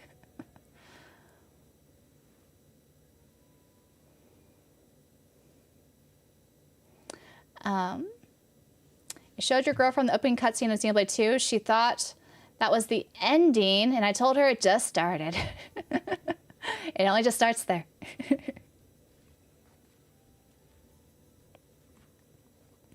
Do you think about the term geek, nerd? Do you still have a negative association on those words, or do you associate them with the modern interpretations? I don't know if I necessarily have a negative connotation towards geek or nerd. I do think they're different, though. I always consider nerd more being like an academic kind of nerd. Like it doesn't necessarily have to be in academia, but like they are fixated on one topic and they know everything. Whereas a geek is more of like popular geek culture that has become more popular now than I think it did maybe when geek was being used like even like 10 years ago. I don't necessarily have a negative connotation towards them. I think they're just words. And there are people who like to use words in a negative way as a way to put people down. So when people do that with those words, I just ignore them because they're full of hot air. But no, like I embrace being a geek or a nerd. I am both. I am both. You just bought Nier Replicant on the PS4 at Walmart. I was thinking of buying that actually on the PS4 myself because that has not been ported anywhere else. And I've been wanting to play Nier Replicant after beating Nier Automata earlier this year. One of your personal favorite characters in One Piece, Kugen, is Fujitora. The manga does him justice and being an actual admiral who stands on principle. Love that. That's awesome. The admirals are very interesting characters in One Piece. I'm actually finally going through the manga for the first time. I've only watched the anime. I know, I was one of those. So I'm caught up on the anime. I'm not caught up on the manga. I'm slowly getting into it. And I'm trying to figure out, you know, recall bits of how they portrayed parts of the manga in the anime and trying to compare them. See, I guess the differences. It's been interesting. It's my favorite One Piece arc. Alabasta is always going to be probably my favorite One Piece arc. But there's so many other great ones. So many other great ones too. I really liked Wano though. That's more recent, of course. But Alabasta is probably always going to be my favorite. I'm really excited for the live action when they finally do Alabasta. I'm really curious how they're going to portray that.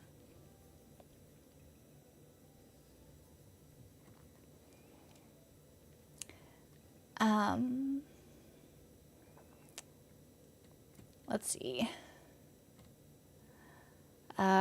Sorry, I think I'm missing things. The Lunar Collection on PS4 is great. Yes, I played that on PC. But yes, I need to actually buy that physically. I also need to still play the second Lunar game. I've only played the first one, but I loved the first one so much.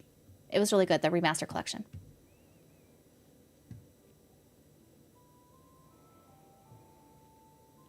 Have I priced my entire game collection? No.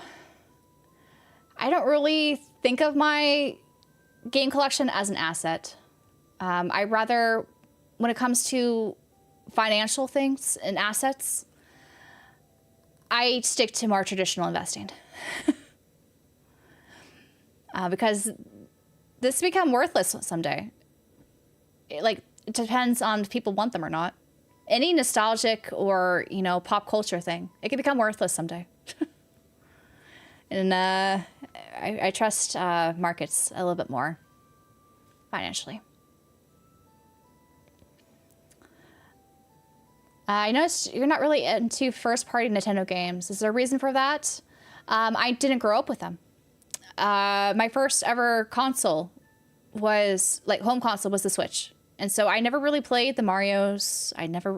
Outside of Super Mario Bros. On the Game Boy Color. Whichever one that was called. It never really appealed to me because I usually like more story and character-rich experiences. And I think a lot of first-party Nintendo games, they gear towards more or less of a story or character focus in that respect. And that's fine. It's not something that appeals to me. The first-party games that, of course, appeal to me are the Fire Emblems and the Xenoblades that are very much rich in story and character development. There's not that much character development in Mario or Kirby. I think they're cute, don't get me wrong. They're fun. I don't like playing games just for fun. I usually need to be a little bit more invested into a story. That's why I gravitate so much towards RPGs. There are, of course, other genres of games I play that are fun. Like I said, I liked Doom 2016. It was fun to shoot up all the alien demon things. But they're not like the thing I gravitate most towards. And I think because I don't have so much nostalgia for a lot of those first-party Nintendo games, I just don't think I'll ever become super invested in them. And that's okay.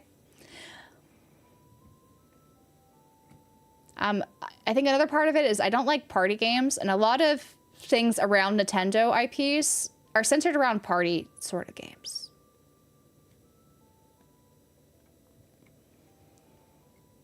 Nerd hasn't really been negative since the 80s. Yeah, you're old.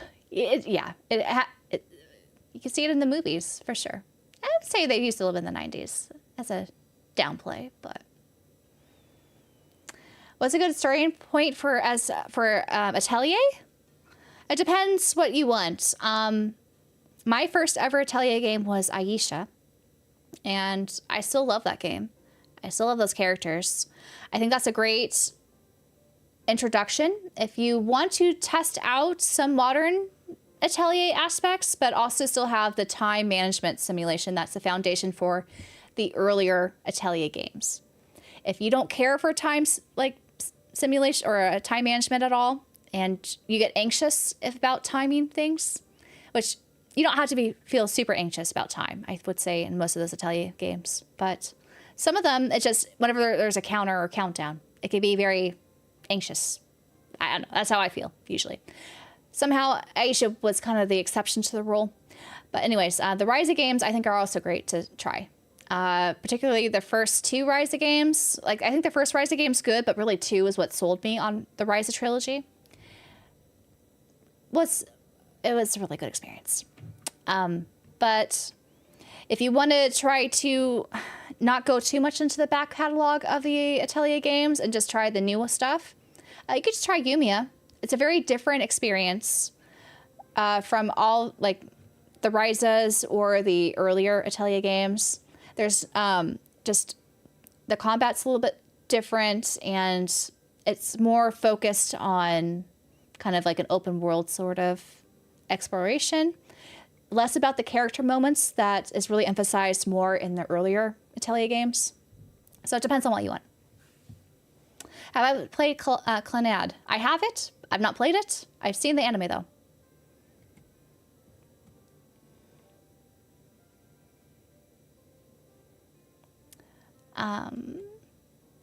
Let's see. Aisha is the start of the Dust trilogy. So it is a good, like, usually if you want to start at one of the first of an arc, that's a good place to start. So, for example, I think Yumiya is going to be the start of an arc that it will include the new game Karya that's coming out next year. So Yumiya will probably be a good place if you are excited for the new Atelier games. What's my white whale for collecting or grail? I don't really have one anymore. I'm not trying to go for expensive games or rare games. My focus has just been what are some fun games that are obtainable. So I haven't really been thinking about white whales, to be honest. Usually if something's just too expensive, it's out of sight, out of mind. And I just hope for a remaster or remake to happen.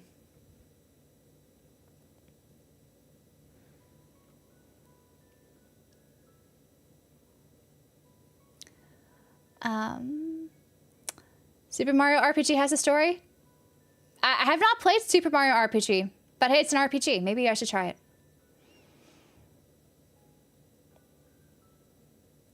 You realized you had a story after dropping Super Mario Bros. Wonder. Great game. Hard for me to stay invested. Yeah, it needed a story, probably. I haven't played it, but I had a feeling that would have been the case. I don't play Mario Party games, any of those. I don't play Mario Kart. None of those. I just don't find them fun. They're okay. If I had people to play with who are really into it, I would be more into it, but I don't. And I don't want to play them by myself or online. I'd rather just be playing a single-player game with a cool story. You love time management? Then yeah, just I would try at the start of any of those earlier arcs, whether it's like I think the Dust trilogy is probably a good place to start. You could also do the Mysterious trilogy, but they do start to phase out the time management stuff. The trilogy before that, or like, I've not played the Iris games, but I've heard good things about the Iris games on the PS2. They need to remaster those or remake them. The first game, Atelier Marie, they did a remake of that, and if you buy it digitally, the digital deluxe, you could actually get just like a remaster of the like OG game. If you want to test that out, that could be fun. That's very time management focused. It's a shorter experience. I think I beat Atelier Marie my first playthrough like in 6 hours, but it was still fun. Hi, Miss Bubbles. How are you doing? Thank you so much. Hope you're having a lovely evening.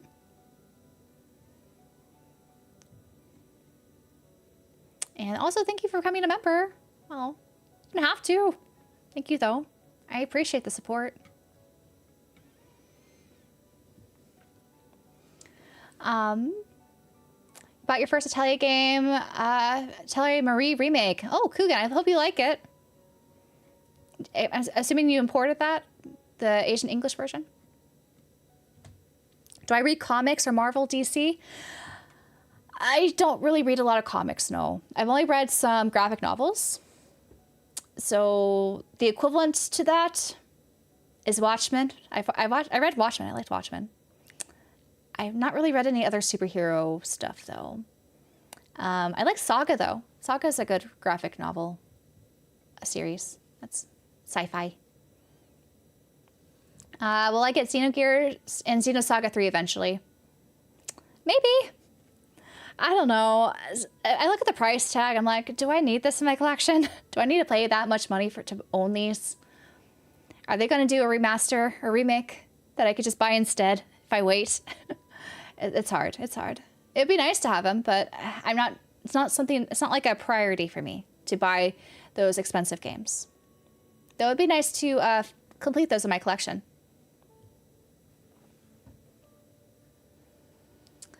Nope. Panzer Dragoon Saga then. No, not going anywhere near that. Also, I don't have a system to play that.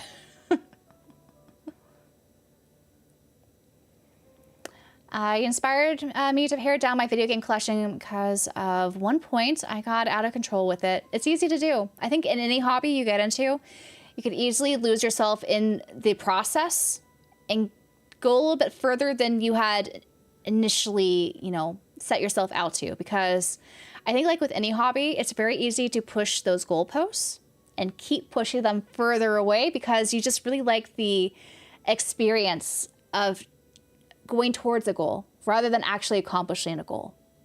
So sometimes having like a reset is a good thing for any hobby.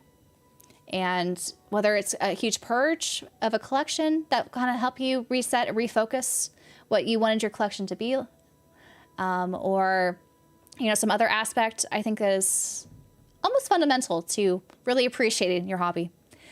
There are, of course, will be people who just like buying. That's what they like to do. Nothing wrong with that. But for me, I never really wanted my collection to be humongous.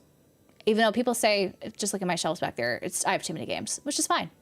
Everyone has their own metric of what too many games is.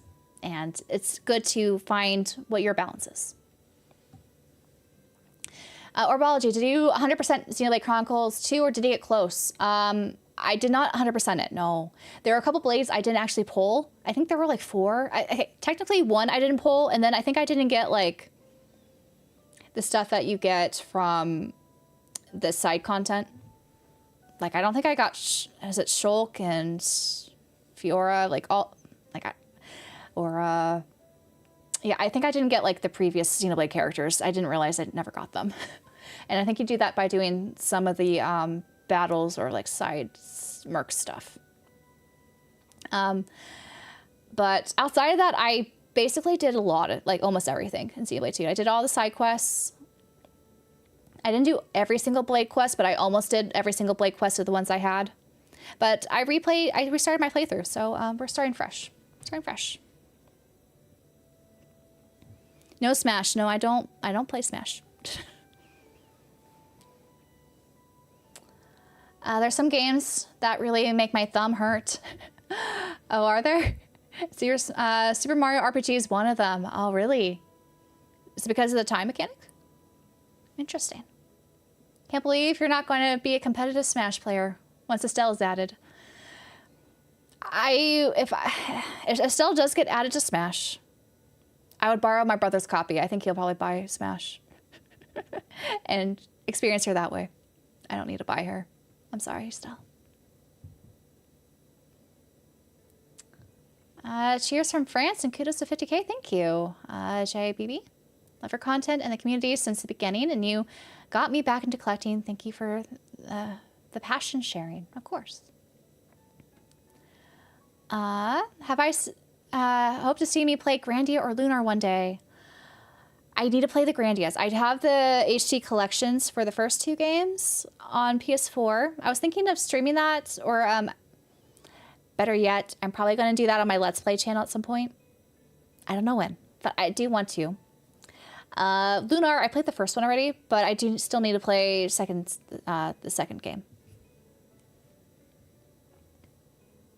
I've seen your videos always. Cheers, 100K and more. Thank you, Bubbles. Thank you. Thanks, Steph. A little bit for Oda to do designs for a new RPG like Toriyama did for Chrono Trigger. That would be so cool. I know he's so busy with One Piece, but if he were to branch out, I think that would be amazing. I would be really into that. I talked about One Piece Odyssey on our podcast that went live this morning as a mid game that may be a hidden gem someday, because I liked it a lot. I'd love to see more RPGs with his designs. I think that'd be great.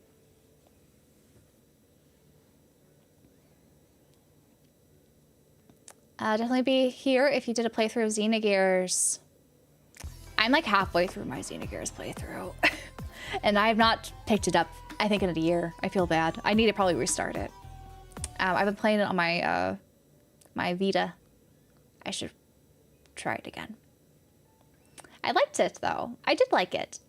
There were some things I was a little nitpicky about when I was playing it, and then I got distracted by other games. But someday I'll have to finish that game. Kyle, thank you. I remember being tempted by a copy of Final Fantasy VII Remake Integrate before Square did a reprint. You're glad you were patient? Same. Same.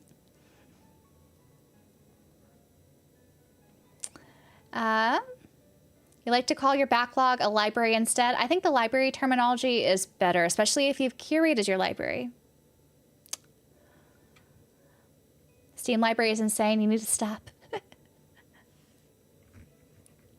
Yeah, it can get to be a lot. Actually, on Steam, what I've been doing is I've been hiding games that I know I'll just not play because I'm in a family shared library, and so there's all these games I never bought, and like I have no reason to play this game.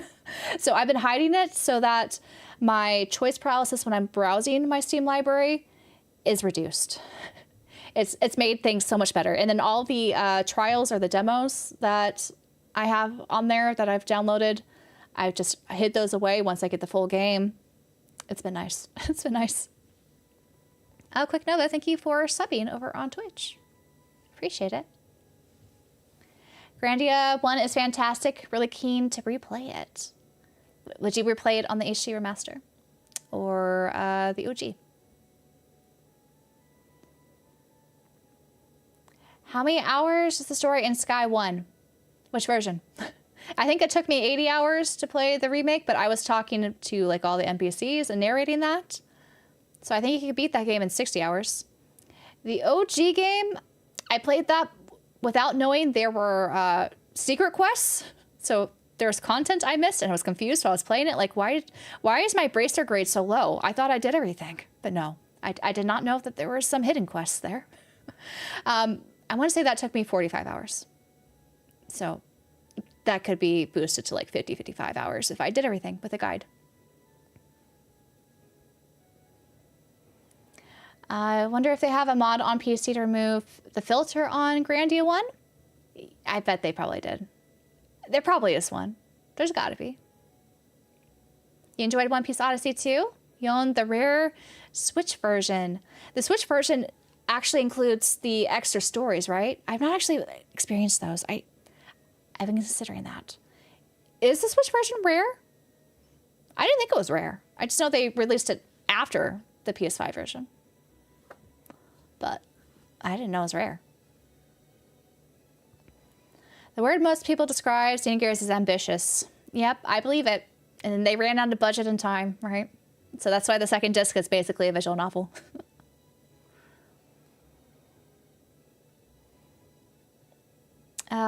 If Oda were to branch out into gaming, his greatness would ascend even more than it already has.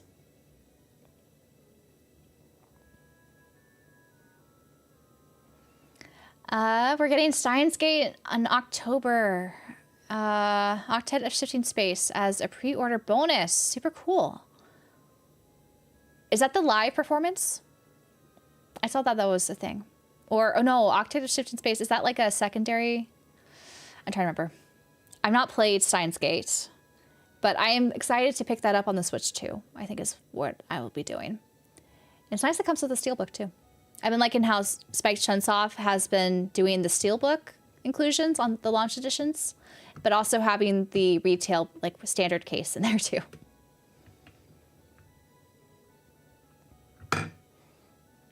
You want to play the Saturn version of Grandia 1.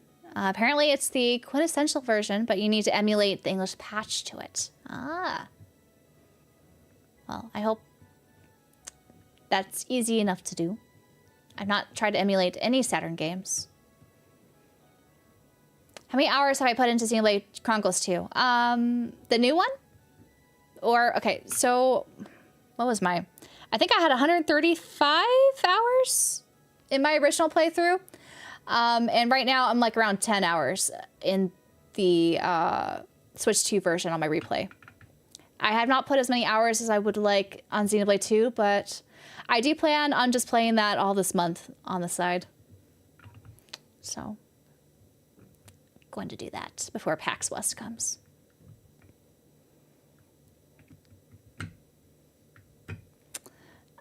Trails remake, there were new side quests that were new to the remake, yes. The whole Tita side quest where you had to go find a gift for her parents and stuff, that was new. There weren't that many new side quests though. It was mostly a true one-to-one remake.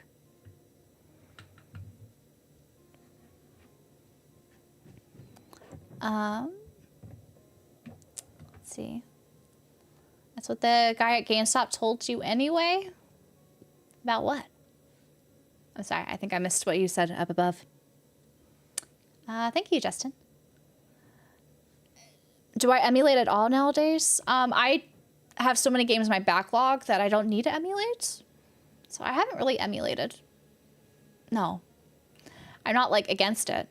It's just I have so many games I don't have a need to. But if the call arises, I'm not against it. Especially if the game is not available, like, legally anywhere else. Remember Grandia 1 was one of the few games that had trouble on the PS2. Oh, did it?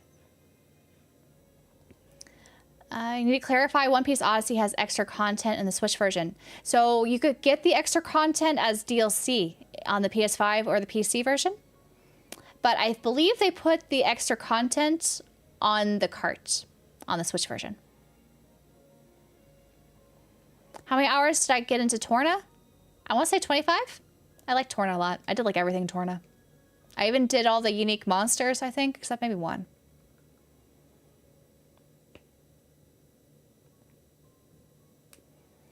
What do I think of Xenoblade Chronicles 1? Not sure I hear about that one as much. Really?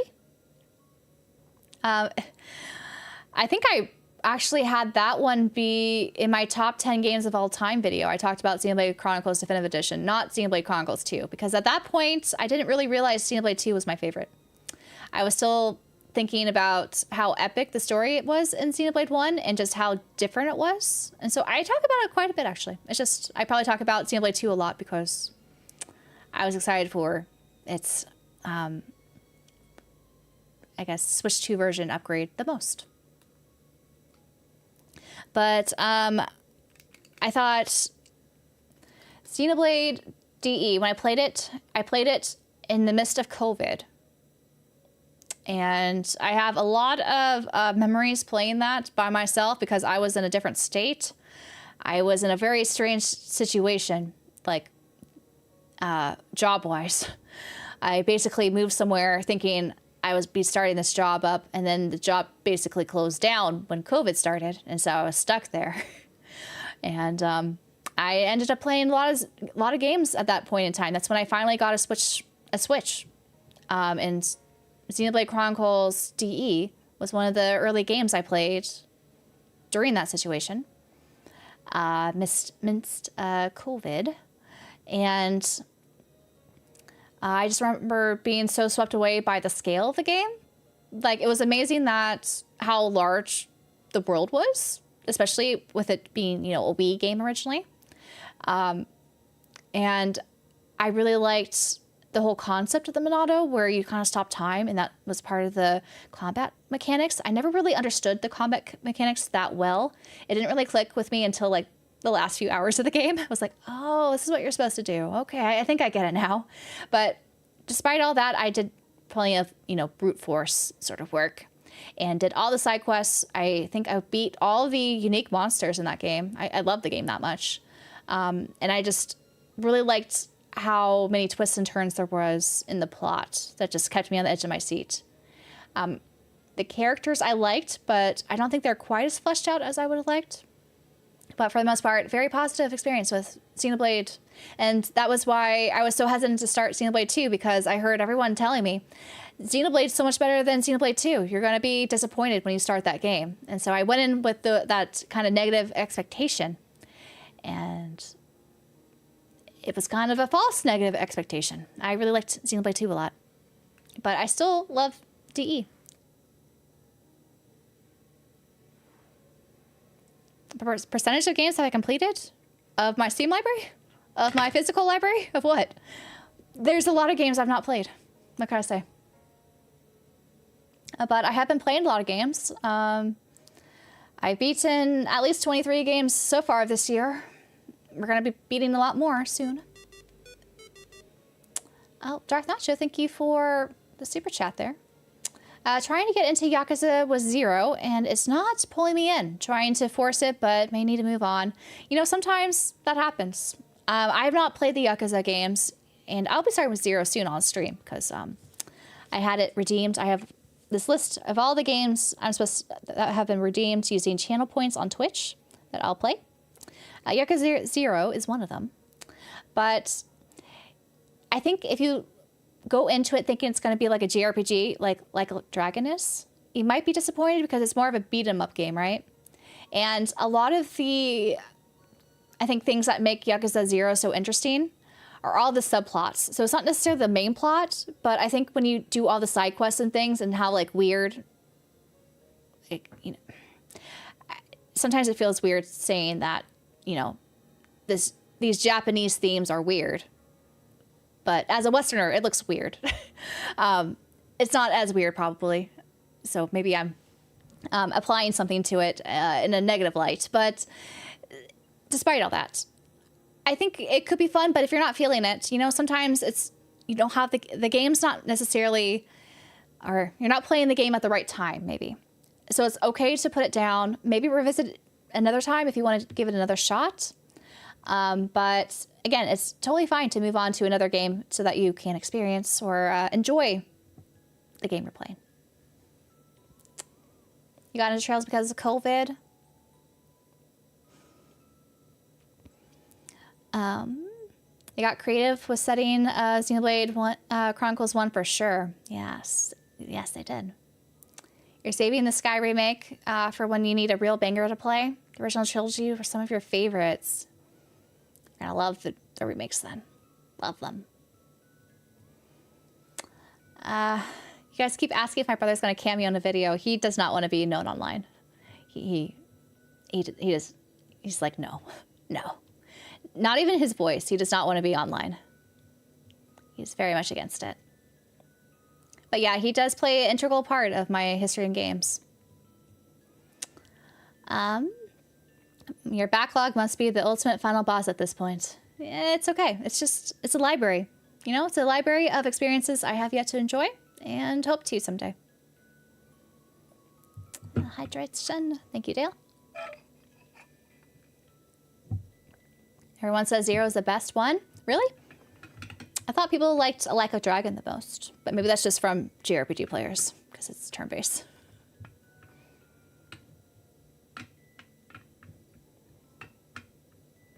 You recommend Yakuza 1 first because not everyone likes 0. Which do I collect more, video games or action figures? I definitely have more video games than I do figures. I don't really see myself buying that many more figures except for Trails. or if they'd make more Xenoblade figures. Though I have been eyeing this Makoto one. I have not pulled the trigger yet from Persona 5 Royal. The new one she has on pre-order, where she has the little book and she's stalking you. I just think the figure represents a funny aspect about her character in the game.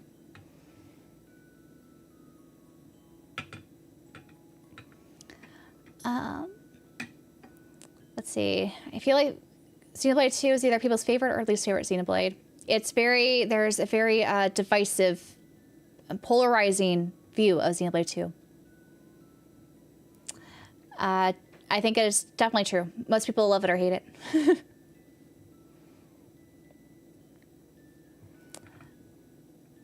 That freaking direct, though.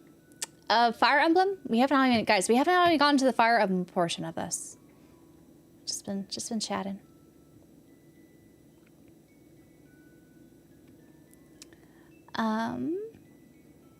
Let's see. You think Yakuza 0 is good but overhyped? It's a slow burner for sure. I love my slow burned games though. Love to see my collection as a library. Yes, me too. Do I have any desire to play Shenmue? I don't know too much about Shenmue. I'm not sure if it's a game for me. I know they have all these remasters of them, but it's one I just keep seeing remastered. I'm like, I don't hear anyone talking about the game itself though, just that the remaster's available.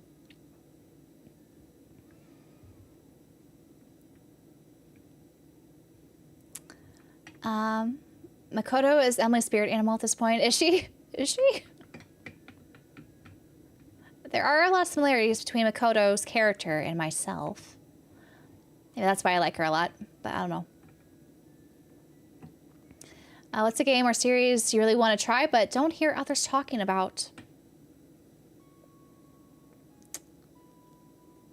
That's hard to say, because I think there are some forgotten franchises because they're not, on the forefront. So it's not necessarily that people think they're bad, it's just they got a little bit forgotten.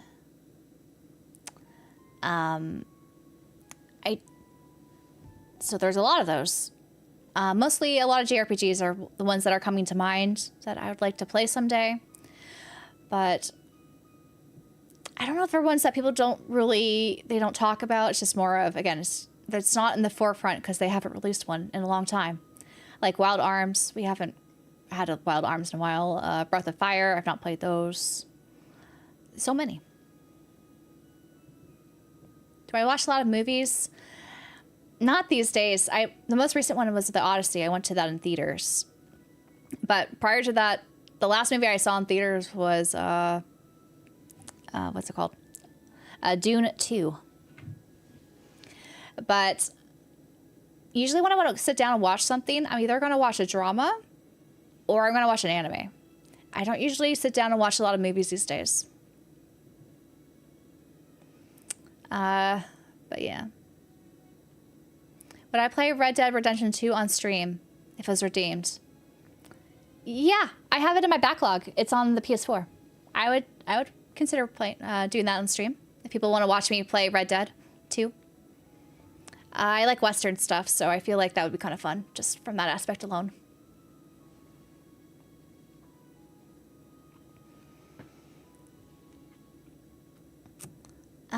People cite Shenmue paving the way for GTA and other open world games. Who's Makoto? She's a character from Persona 5.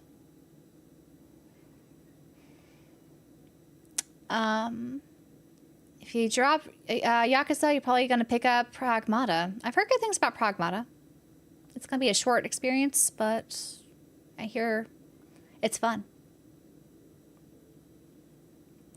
Where did I get the sweater? The sweatshirt I got at Pinbox, but unfortunately I think they don't make this version anymore. This is an Ease 8 Lacrimosa Donna sweatshirt. But Pinbox makes a lot of Nihon Falcom licensed stuff, and I think their print quality is some of the best when it comes to the licensed Falcom merch out there. So I do recommend them. The new Spider-Man's good. I've not seen any of the new Spider-Mans. The last live action Spider-Man I saw was the Tobey Maguire ones when I was a kid. The Odyssey, I think, was good, but I still have nitpicks about it. But it was worth seeing, I think. I've not played Vagrant Story. I still have a feeling that Square Enix is going to remake Vagrant Story because they keep pushing Evilise Chronicles remakes and talking about Evilise Chronicles. So I have a feeling Vagrant Story is going to be remade, but who knows? I would like Skies of Arcadia to be remastered or remade as well, because I never played it. I never had a GameCube or a Dreamcast that was on. Dune is good. I think Dune, very worth watching in theaters. I'm looking forward to part 3. My top three favorite Xenoblade characters. That's hard. I really like Nia from Xenoblade 2. She's probably my favorite Xenoblade character. And then my second favorite is Uni from Xenoblade Chronicles 3. I think she's great. The third one, though? Who's my third one? Maybe Mio from Xenoblade 3. I think she would be third. But I like all the characters in Xenoblade.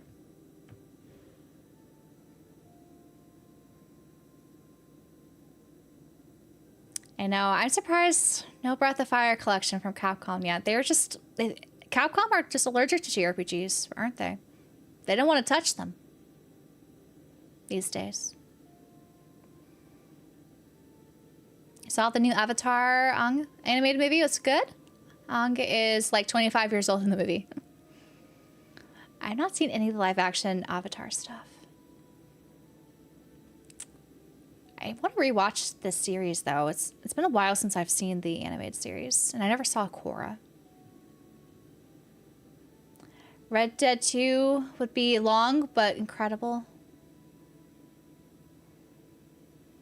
Have I shared my backlog? I think I shared my Steam backlog with channel members. But my backlog, mostly, you could look at my... my shelf tour I posted like last week. A lot of those are my backlog, especially the PS4. I think all those are my backlog basically because I didn't really play the PS4 at all. I only got a PS5 and started doing more PS4 stuff. Plenty of Switch games I still haven't played. The PS5 games, I want to say I played like half of them.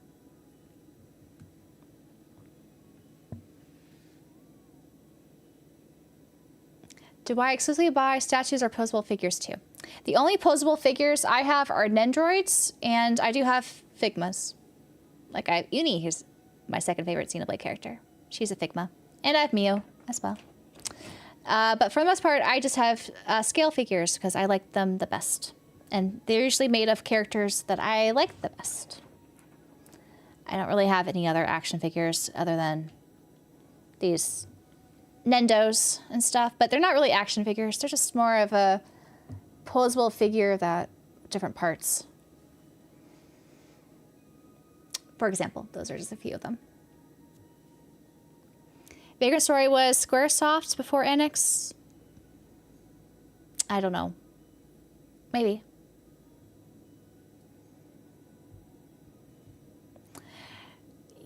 Yeah, I don't... The whole Breath of Fire situation is strange to me. I know they just put one on GOG because fans were demanding it. But hopefully more will come. You thought Monster Hunter Stories 3 was Breath of Fire when you first saw it in a direct. I guess they're not super allergic to JRPGs if they're doing Monster Hunter Stories 3, but still. They're allergic to their other JRPG franchises. You're more of a Korra fan than Avatar: The Last Airbender? I think the intent of that show, right, was to be a bit more... It's supposed to grow with the audience a little bit more. Or that was my interpretation. I just never watched it because it came out when I didn't have cable TV. And I just hadn't watched it on streaming. If I like classic westerns, spaghetti westerns, and cowboy, Clint Eastwood, you'd recommend Red Dead 1, which plays homage to that stuff. 2 is not so much. Oh, really? Interesting. I did not realize that. That's fun. Yeah, one of the things I used to do all the time in high school was I would watch all these westerns, mostly the classic westerns, with my dad, because he was really into them for a period of time, and so we would watch so many westerns. I watched a lot more movies in high school than I do now. Like, I used to watch Turner Classic. There's a channel for those who aren't familiar with American TV stations. It's called Turner Classic Movies, and they would just play classic movies all the time. So I would have that I would turn that on all the time in high school. I watched so many classics that way. I kind of miss it, I won't lie.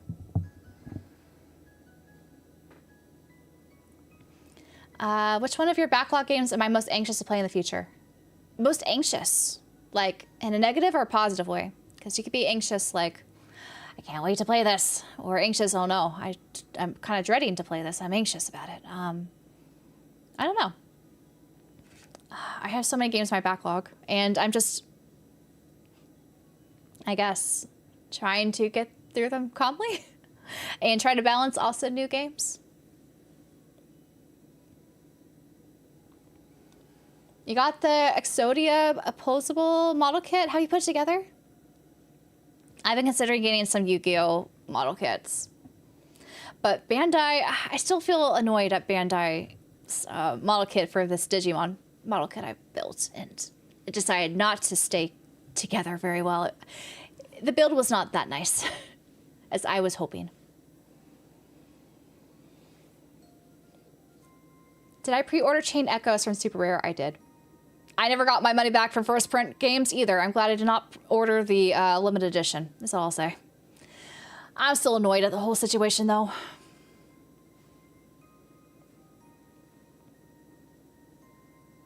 Yeah, Vagrant Story was also an Evilise before Final Fantasy XII. Final Fantasy Tactics is also an Evilise. So I think we're going to see kind of like an Evilise revival. I'm really curious if they're going to do more with Final Fantasy XII, which, spoiler, if you're not seeing my top 10 JRPGs I can't shut up about video. I love Final Fantasy XII. It's my first one. I still love it though. I guess something in my backlog that I'm anxious to play would be the Zodiac Age of Final Fantasy XII. I've not played that version of that game. And part of me is like, if I replay this game, am I going to love it as much as my memories remember so fondly of it? When I was 16 playing that for the first time on the PS2. So maybe those type of backlog games make me the most anxious. Are my memories and my feelings going to hold up to my nostalgia when replaying them? Or even playing them in a new light in that case?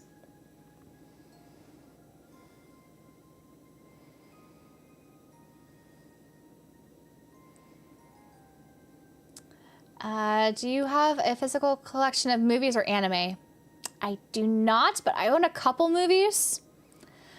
But I don't have enough space for all physical media. I basically made the decision that when it comes to physical media collecting, it's just gonna be video games. I have a couple of books and a couple of movies I have on Blu-ray, but not that many. Stretching. Oh man. Arm stretch. I've got a stretch redeem here. You speed up the combat in 12, it helps enjoying it. I know that the Zodiac Age did some nice things, especially with the skill trees and the combat. I just really liked the original combat. I just don't know if I were to go back to it, if I would like it as much as I remember, you know. I did not play the Reverend Rings DS 12 game. That is another one that I've been considering picking up because I love 12 so much. I know it's not that expensive, so maybe someday. 12 is your favorite. I hope they bring back Evilise, the best Final Fantasy world. Wasn't it such a cool world? I loved all the airships, all the different places you visited. It was so magical when I played it. Like, that was the first game. I went, wow, video games could look like this. I was just amazed.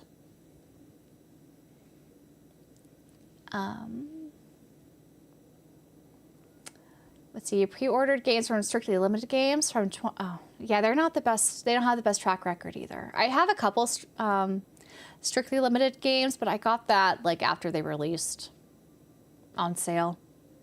But I have not looked at their site for a while because of their issues.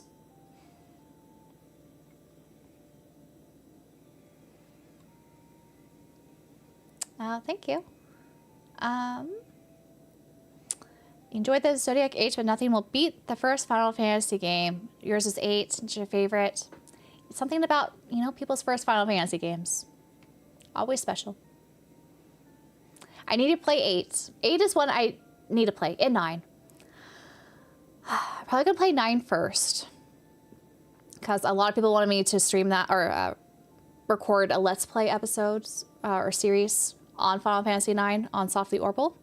So that's probably going to happen after Fire Emblem Path of Radiance playthrough.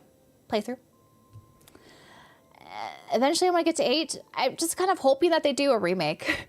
I don't know how I'd feel about the original 8 in the remaster they have.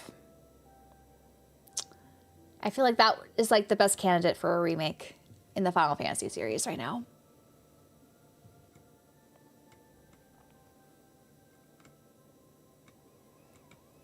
I saw Titanic when it came out. I was young, but I thought it was a weird movie when I was young.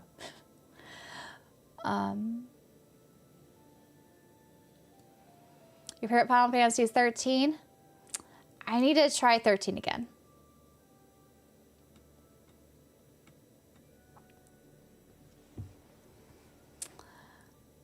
Oh, I just started playing Mass Effect games. I played through the first and second game in the remake trilogy. I really vibed with them. I don't know when I can play Mass Effect 3. I want to finish that before the end of the year because I want to see what happens with Shep, my femme Shep, and my choices and decisions from the first 2 games, how it's going to affect the third game. You hate the jump rope minigame in Final Fantasy IX.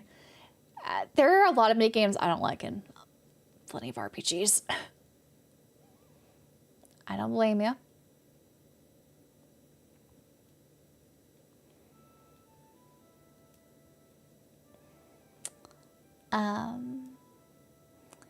Fell asleep on the Titanic.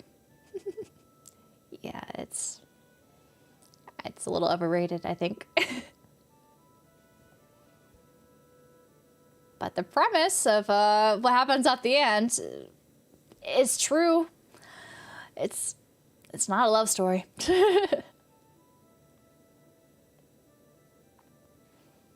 Dragon Age, another one I should try. I've always been intrigued by Dragon Age. Someday, hopefully I could play it.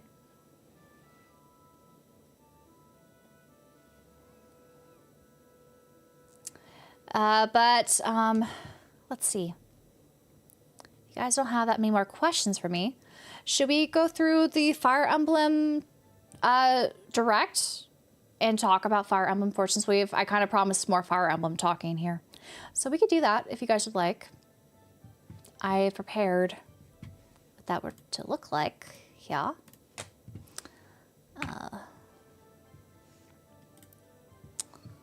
So let's do that because I'm very much hyped for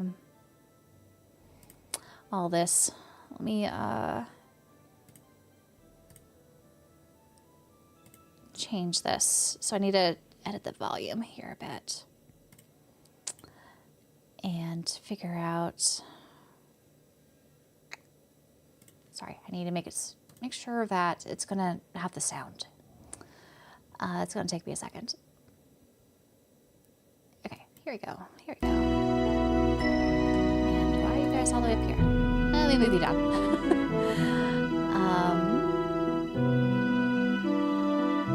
Why is the audio being weird? Oh, you know why? Let me just move you back here for a second and change this. There you go. That was why I was being weird. I was like, why? Okay, this should be good though. Let's, oop, wrong one. This is the playlist we were listening to for those curious. Gotta switch back though to the other screen. There you go. There you go. Let's do it. Let's do it.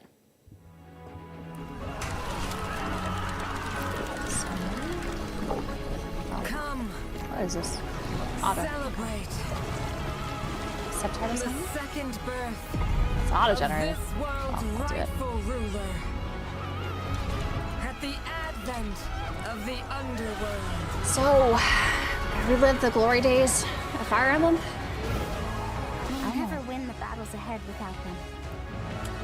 Part of me is like, should I finish Fire Emblem Three Houses? I've not done all the routes to enjoy this, but it kind of is looking like you don't need to We do need that. as many as we can recruit. I'm so confused, like why they showed us the time skip spoiler. So if you guys want to avoid the time skip spoiler, be careful. But they spoiled it a little bit here, didn't they? You watched this so many times to get through everyone's reactions and you enjoyed it every time. The Dagdan Empire, a land at the So they peak showed of us the date. prosperity under the rule of the I believe gods. this is like 300 years after the events of, In the capital Three city Houses, of right? Daxian, so this is a sequel. bustling markets.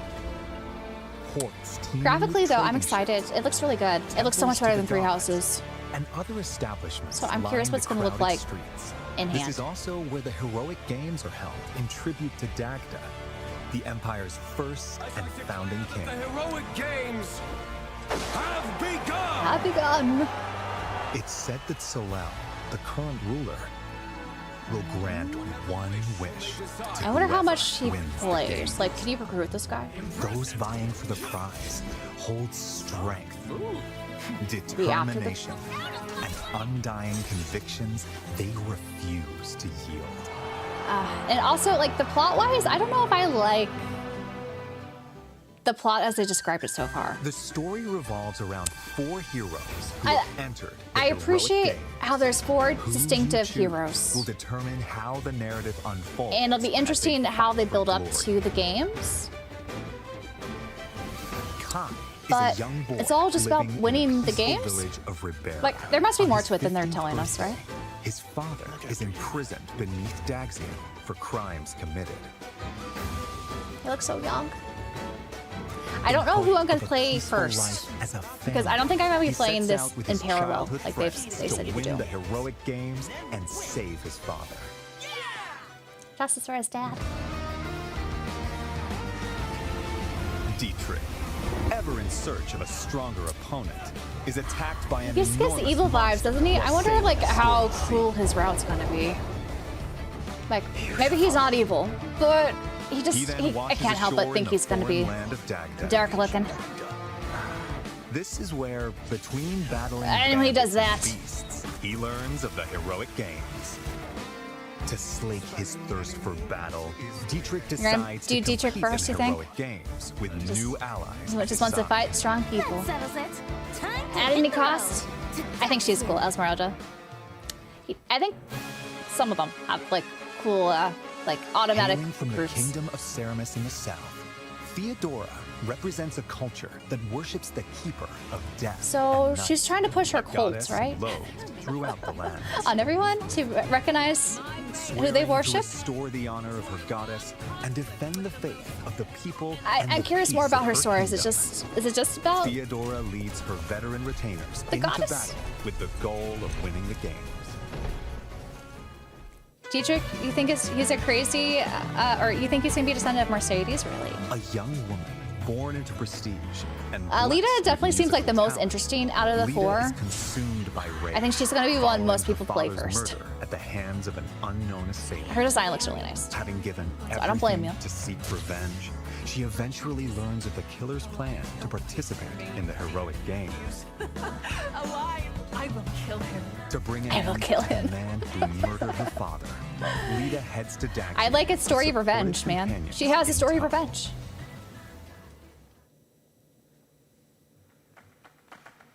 I'm sorry, Theodora. But I If you're won't be playing this a letting you game in take the victory parallel, today. though, like how does it work when you're battling like If this? victory is decided It's by interesting. conviction alone, then I Maybe you think it do shall not parallel be up to this you. point of the battle. I have burned to duel you, white-maned demon. But I'm sorry. Suggestions were to buy the Failure is not physical an special option edition. for me either. But that's only because I think it's been don't going have in and any out of stock on choice. Amazon, but people, I think bots buy it up right away. I would wait to see if Best Buy is going to have any cancellations. That might Going be into the each place match, to look, you'll choose your party as well as the members Nintendo online and store. their initial placement on the It's field. hard. Then let Sometimes the you get lucky, battle though. commence. At release, they'll have extra Each copies unit's of people who movement canceled or range something. is shown in blue, and their attack range in red. I still like how this guy rides an ostrich. Once all It's of such a your fun units mount. have completed their actions, different. your opponent's turn begins. You'll take turns moving and fighting across the map But the as you UI, I think, engage looks in very fierce nice. combat. I think Fire Victory Emblem has includes made the defeating UI of the like opposing combat leader, among improved. other conditions. Like for most of the modern ones, it's very easy to like know where you're going and who's gonna attack you and stuff. The 4 heroes and their allies can utilize various means of attack. Yeah, the heroes, they have like those weird Swords powers. are They're straightforward gonna show this and yet? easy Oh, to no. wield. Gauntlets make it easier to evade attacks. So they're not emphasizing a triangle system, I noticed, Spears deal massive damage to cavalry units. which is interesting. Axes have low accuracy but high attack power. So it's going, I think, more the Bows path of the strike Three enemies Houses at a combat distance and can stuff, deal right? fatal Just based blows off of what to they're saying here. flying units. And magic is effective against I'll have foes to with relearn how heavy to play armor. this. It can If it's gonna also be more of like heal Three or Houses. Otherwise support allies in dire situations. There are also swords that call It's nice to down see the lightning, Levin sword back. gauntlets that look like firearms, But also and other guns. unique Guns, why? weapons to A fight. gauntlet that's a gun. Positioning is a key element of I- combat. You know, there should have been a bet. When How you long would it strike take within an for enemy's intelligence range of systems to attack, introduce guns in Fire Emblem? They might There should have been counterattack. some sort of poll. Consider attacking those equipped with I would not have close-range guessed it would be weapons this from a game. distance, and get up close and personal against long-range opponents. It's nice to, avoid yes, be able to hit counterattacks. anyone with a type of weapon. The I guess I'm just so terrain can ingrained with the also triangle give you an system. It's advantage. strange to me sometimes how to While rethink how to adjacent play these. allies can receive buffs. Take advantage of the situation to control the battlefield in your favor. Gunpowder was discovered. Combat arts are Maybe. attacks unleashed at the expense of weapon durability. There are attacks with greater power, longer range, or other Yes, if you advantageous pre-order on effects. Amazon or Walmart right now, you So use can them get in like decisive moments. a $10 discount up into the pre-order period. There are also for the special physical. moves that consume your soul I think that's in gonna become the exchange for norm power, now. called For a while. Blaze Arts. Kai releases a burst of otherworldly power from his hand to cast flames in a wide area. Anatolia, the gun After kata moving, goat. Looking Dietrich's forward to ink black playing cloak as her. can warp him to locations on the battlefield that aren't easily accessible. These moves will be interesting. Like, would this just Theodora make uses the power inherited from her some of these? ancestors to I feel like some of rend it's the just earth going and to make hurl at it its foes. too easy. If you, depending on how often you can use those power moves. Allies. Summon a powerful But monster. we'll have to see how they balance it. These if you can special abuse it or moves not. can turn the tide of battle, but at the cost of the hero's health points. I'm sure there are limits, Additionally, but I just if don't know. your allies fall in battle, I think I need a break. you can turn back time. This is interesting. So After are they each not move, going to do a you can casual rewind mode? to any Are they just previous going point to in make it a battle. rewind So system don't be for afraid people? to rethink your strategy if things don't go Or as is planned. this, like, is that a happy medium between traditional and casual Based mode, on do you their think? class, such as Shido, who are skilled with swords, Bardingers, who fight on horseback, and Bishops, who use white magic, White magic, holy mitch. a unit's abilities can change dramatically. So it looks like there's a lot more The weapons choice they can of wield. units. They're not like limited to just a couple And their range of classes, movement like some also characters vary. in the prior games. It's just going to Classes give you are more divided into analysis beginner, paralysis. It's okay. specialty, and advanced. Oh, those sprites are so cute. Beginner these classes are the foundation. Gladiators There's more people who ride ostriches? That's awesome. Diviners can wield magic. I think permadeath might return. More ground. There are 5 beginner But I don't classes know. in all. Like that rewind system, Specialty it kind of makes me think there's no classes casual have more mode. specific abilities. Armored knights boast ironclad defense with heavy armor. I'm surprised they didn't show season pass after the direct. Wing I think they soldiers didn't can because leap people always obstacles get annoyed and that they're cover showing the long DLC before the game comes out. So I think While they're gonna wait like a charioteers month can before strike showing the multiple DLC enemies in a straight line. that they have There planned. are over 10 to attain. Advanced classes are masters Like, I kind of their like the skills. idea that you have permadeath, but the mobility of rewind system forces makes it with so the it's defense avoidable. of So you heavily think armored units. you think out your strategy moves, so you're not just sacrificing characters just to win, and then they come back. And white So magic. I like that happy medium personally. Other classes that But possess a I don't know if that's combination how of it's gonna be. strengths. You'll also find the overwhelmingly powerful elephant riders and other Elephants. classes I wanna ride an that fight elephant. while astride giant beasts. You defeat I know me? people have been talking about Sethith and the blonde. Between matches, you'll have I- time to get ready for Also, what's to come. so many days. You'll receive some So much useful analysis intel paralysis. about your next They're just gonna opponent. give you like So 172 use this days to do information while whatever. exploring Daxian. Oh, Or I don't know if I like that venturing setup. off I to did improve not your like that team's in Fire prowess Emblem in Three battle. Houses. The time is yours to spend. So delicious. I hope it's like at least when Let's look I've at been playing some the of the calendar things you system can in do Persona in 5 Royal Daxian. right now, and that one Arena it doesn't Plaza seem like is there's where as you much can receive choice additional paralysis. training once This seems per like it's gonna week have so in much the choice time paralysis for between me. matches. I don't like too much freedom As your skills improve, because you'll learn then I'm new just like, moves to use who in do I battle level up? and Who do be I go able to recruit? wield increasingly What do I do stronger with weapons. myself? I have so much time. Do you think On Violet's gonna match make an days, appearance? You can watch battles between other participants. It would not unfold surprise me to if we research saw your opponent. Solstice and Sethith there. At the shopping arcade, Welcome. you'll purchase weapons and tools, or enhance your weapons using materials you've collected. It's Persona and a Fire Emblem trench coat. It does kind of seem like it to me. This temple row is watched over by a bronze statue of the divine sovereign and is home to 7 temples. Attention Depending to on which detail. temple you volunteer in, you'll We had to acquire volunteer in a blessings temple? to use in battle. I guess you could These choose to. provide effects such as more a choice temporary paralysis. stat buff, having the damage you receive, and more. Speak to an exam proctor. Is there to an take issue a with the Twitch certification stream? I exam. know I've been having issue with the quality on Twitch for some reason, even though it The saves chance my of VODs success as depends on 1080. who's I taking don't the know. test and the class they're aiming for. I don't know what's going on. Maybe my bitrate's too So high. be sure they have the necessary I don't skills know. before applying.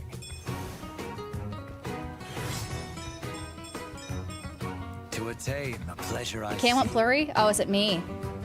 Oh, well, sorry. I'm You gonna be can a also little blurry. receive quests from townsfolk. Complete them by Camera, a given stop it. deadline to receive It's been. rewards. I've been having this You overheating never know. webcam. Who might I don't know ask why. for your help. For your help in this It's been matter. annoying. The divine This sovereign? past week. Why would someone of your stature be here? Drunk version. Drunk You vision. can also recruit powerful warriors you I need don't in know how to Daxian. reset it except to turn it on and off. Even if they turn you away at first, I like her design so try much. giving them gifts. Appreciate I wonder how much you have to rely on Or recruiting invite them members to share a meal. to your. That might be enough to win them over. At inns, not only can you lodge and eat, Let's see. Maybe I but can make you it can let focus. time pass to gain experience and gather materials automatically. Focus on my face, please, camera. I think I got to turn it on and off. Looking good. Characters who've grown close may I'll fix it. I'll fix it. All right, I'm gonna be out for a second, and then I'll be back. It should be fixed. My camera has been just not cooperating with me. There it is. converse and show their support to each other here too. Oh, and can I get a raise? Then I can She wants a psych her up raise. even harder. I like her design too. Thanks, Kai. All I'm thinking is like, who's gonna be the next figure from this game? As your journey continues, you'll gain access. Like Lita, I think is even more obviously going to be a facilities. figure. long time to come. I don't know who else This is going to be the though. pale raven's perch. It's going to be like spot a where support character. mysterious white bird rests its wings. I should stop looking because I don't want to buy any more Fire Emblem You can figures. I have no swap to a space. different I have no hero. space. Progress is saved for each of the heroes. So playing You think it's going to be through all the pro 4 of tag? their I don't know if I stories like the in pro parallel tag's is an design, option. to be honest. But I don't When you know. venture outside of Daxian, you can explore areas across the continent. Time passes every time you move, so plan your expeditions carefully. Time management. Visit towns to purchase local wares. I like how there's actually Anything you more like? places to go outside the city. I do appreciate that. or gather information that could be useful on your adventure. I just don't. I wonder how much time people spend Travel with your outside the city allies to versus improve inside the city. I feel everyone's like for abilities me, in battle. I'm mostly going to spend it outside the city because I don't like any of that Enemies will social sim randomly stuff appear on the world map. in my Fire Emblem. When you encounter I hope one, that will a be skirmish not will detrimental begin. to my playthrough if I do that. Earn experience points by felling A your baby. foes. I don't know. You'll also find dungeons. You where ever you'll understood the collect appeal? Materials for strengthening The combat's so weapons, fun, and I usually along like with the other characters treasures. and stuff. When you encounter enemies I wonder how roaming playing in a all 4 dungeon, routes at the same time will go in regards to recruiting people. I wonder that turn-based too. clash that differs from Like, I normal feel like battles they must will be like begin. parallel dimensions or something. For In one clashes, route will you can influence perform another. attack combos with your allies. I don't know if I want to do it in parallel. Plus, I feel like I would each want of to the do one at 4 a time. heroes can use abilities that are unique to them. Otherwise, it might For feel a little too instance, samey if I'm at the Dietrich same can like flush time out point enemies in with hiding. everyone. I don't know. While Depends. Theodora can recruit soldiers in towns and send out her assembled troops to gather materials That sounds handy. or That ability. deploy them in battle. Will not miss this chance. Oh, they're doing more of these type of battles. Interesting. Need some help. Make the most of these Ostrich! commands to enhance your power of battle. You wonder why it felt necessary to reveal so much like this? I think Nintendo, they're basically trying to spoil so that no leaks spoil things for them. I don't know. Bold warriors. I hope there's like more they haven't shown us because I hope this is not just the whole game. To the devotion in your Like it looks beating good. I'm just, I hope there's some more twists and turns in the plot. Final stage, I shall grant whatever wish you may desire. You don't mind a So say figure of I, Solstice the on her divine throne? sovereign, That would be an I epic vow figure. to you. People of Daxian, hear me now. KG, I as remember, declare I that recommend maybe heroic trying out the games 3DS games first. I think Awakening is a good first Fire Emblem game. That was my first Fire Emblem game.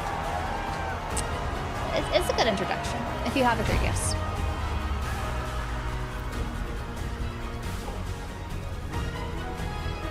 This game, I think, can definitely take months to play if you do everything. 3 houses takes a long time if you do everything. Skip time of 5 years.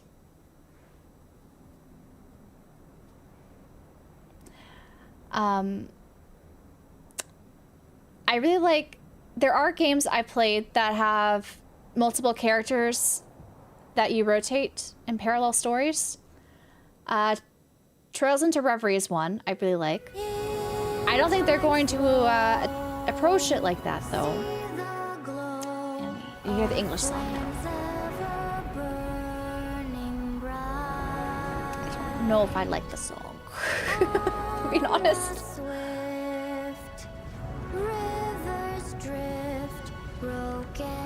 I wonder, I should have listened to the Japanese version. Is it in English in the Japanese version too, or is it in Japanese?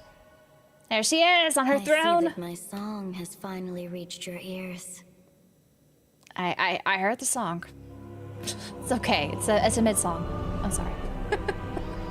5 years after the 5 heroic years. games, I like how everything. I know they made the spoiler Death happen, faces but its also end at the hands of the revived demon god, Balor. I hope there's more to it that we don't know based on what we're seeing here. Because this is usually what happens in Fire Emblem. There's Even the something that four happens heroes that's devastating who like played a this. significant role in the heroic games have At what point, though, was this time skip? Is it going to take as long as the monastery stuff did in Three Houses? That's my question. Calls down So maybe it's actually a lot single faster, soul. even though you have 172 free days. Maybe it goes by a lot faster. I'm not sure. I plan on playing Trails in the Sky second chapter on Steam. This is the story's That's where I true played first chapter. protagonist. You are given two Yeah. choices. Face the His forces character of the design and the demon female god counterpart, Balor they're on your okay own, designs. I just don't think they'll look that great in a figure. with the knowledge that it's They're not- no easy task. They're not that cool. But that's just maybe me. I think Esmel might Or be use the Byleth time-traveling reincarnated. powers of the Byleth goddess reincarnated? It could. Could be. Yeah, have more of a to connection with Three change the Houses. face of the four heroes. We gotta change their fate. You must carve your path interesting. in the hope of saving Dagda from destruction. Those who join you in the future will strengthen the might I like how of they're your playing assembled time forces. travel, kind of. This It's kind is of like, where you know your what they did in story Awakening with begins. time travel, but The with end instead of the of world making at babies? the hands of the demon god. you just make the one baby? I don't know. Which path will you walk? Well, path. The rest. So the save Dagda is the proper motivation, but like the beginning of the other Fire stuff. Emblem I was like, Fortune's eh. Weave launches September 17th, only on the Nintendo Switch 2 system. Pre-orders are available now on Nintendo eShop. The Fire Emblem Fortune's Weave Dagden collection, which includes a 150-page art book, I am getting 12 this. character art cards, So I'll and do an more will be unboxing, available I the guess. same day. I don't like how this box is horizontal. The space I have saved for it is vertical. But maybe there'll be a design on the back side that I could just display that front facing on my collection. But, and I wonder if the map, I'm assuming this is going to be paper, like a poster. The art cards look cool, and they haven't shown us all the art cards. I wonder what the other art cards are. Always love an art book in these collections, and we also get a steelbook with a standard case. I like how they're doing that now.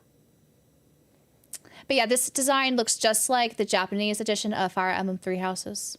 So it's definitely drawing parallels from that. Anyways. Decided to do more of that.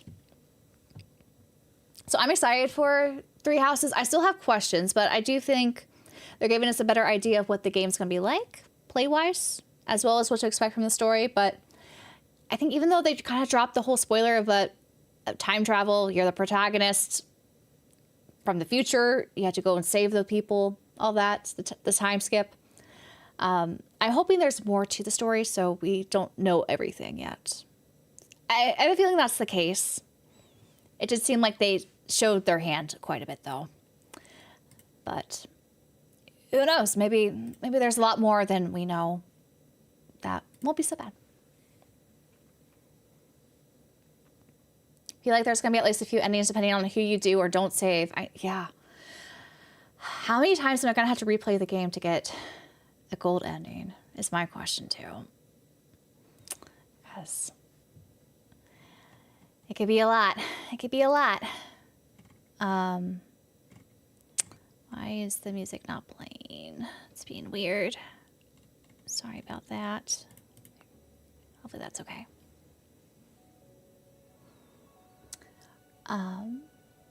Let's see. You play the first chapter on PS5, you continue second chapter on PS5. Is there a benefit? I think there's going to be some items that you might get, but there's not really that many benefits for transferring your save.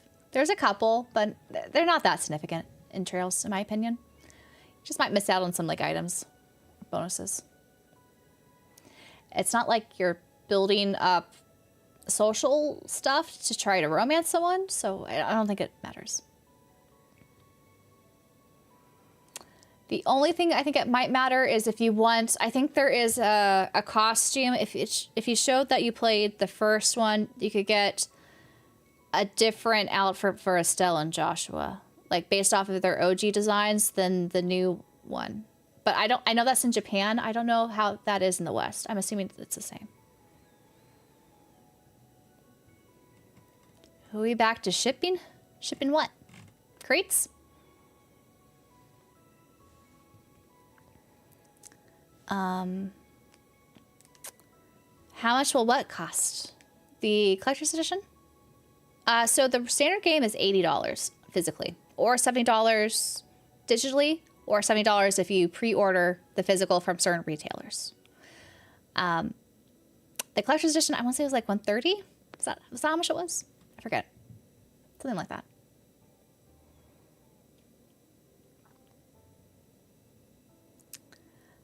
You don't recommend playing earlier Fire Emblem games if you like Three Houses. So Permadeath did not start with Three Houses, though. That started with Awakening. So there are plenty of games prior to Awakening you can play if you don't like, if you want casual mode.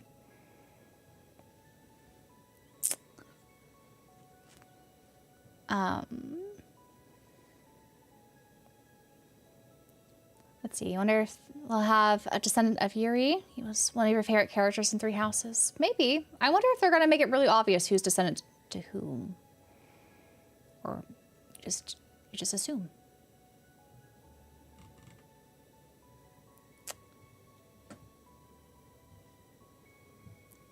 I wonder how many hours you get into that kind of game. A lot.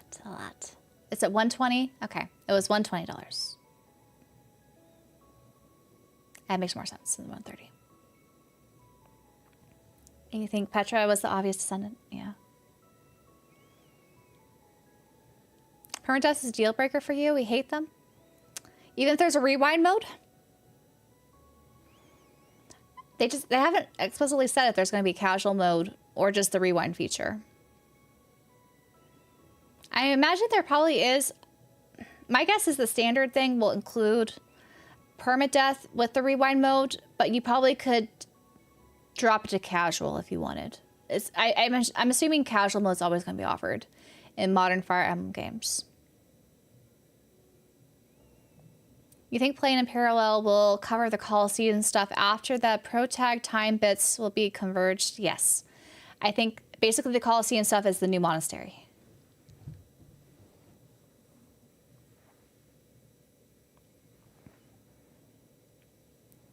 I don't think you need context for Three Houses to play it. I think there might be some cool Easter eggs.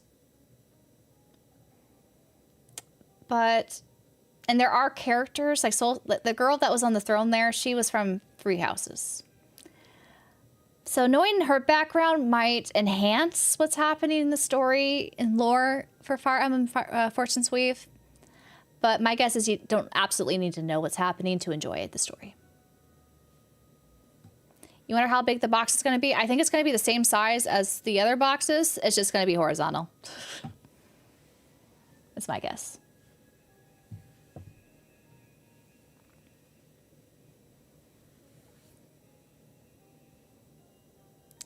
Yeah, they're not going to do the 3 lives to beat the game like the old Game Boy games. No. You don't have to exercise the soft resets, I don't think, in this game.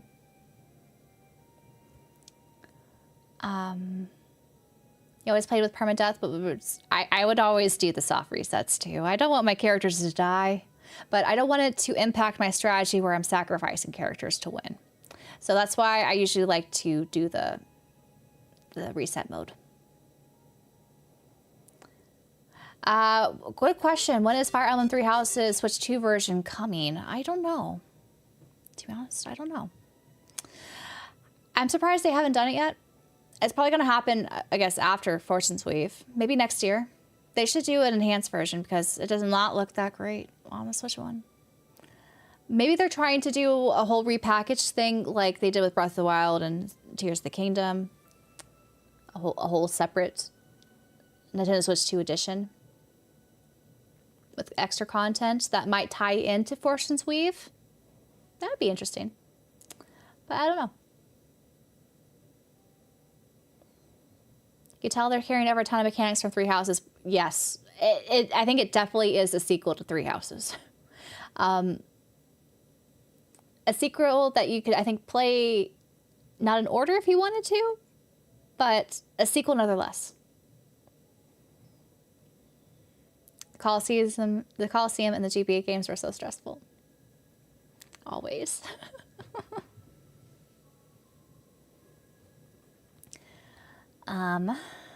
But I think we've been streaming for almost 3.5 hours now.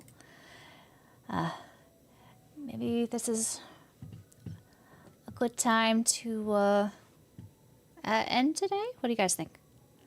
I know we usually do longer streams when I'm playing games, but we'll have more of these Orbal chats every week. So we don't have to get all the questions, all the chatting in just in this episode. So expect this time every Wednesday, unless there's going to be a first impression stream I want to do. We'll have more just chatting episodes. We'll talk about anything you guys want to bring to the table that we talk about, or I'm going to have things that I have prepared that we will have to be able to at least talk about every week. I hope you guys like this new format of live streams and making it a little bit more approachable if you don't want to watch me play games and that kind of thing. And hopefully it's a good time for most people to enjoy as well. Or if not, at least it's condensed enough that the VOD is approachable if you want to check out the VOD and what was said. But yeah, it's not quite dinner time for me, but I'm a little hungry. I had an early lunch. I had some spanakopita and chicken. So I kind of need to eat something to think before dinner, officially.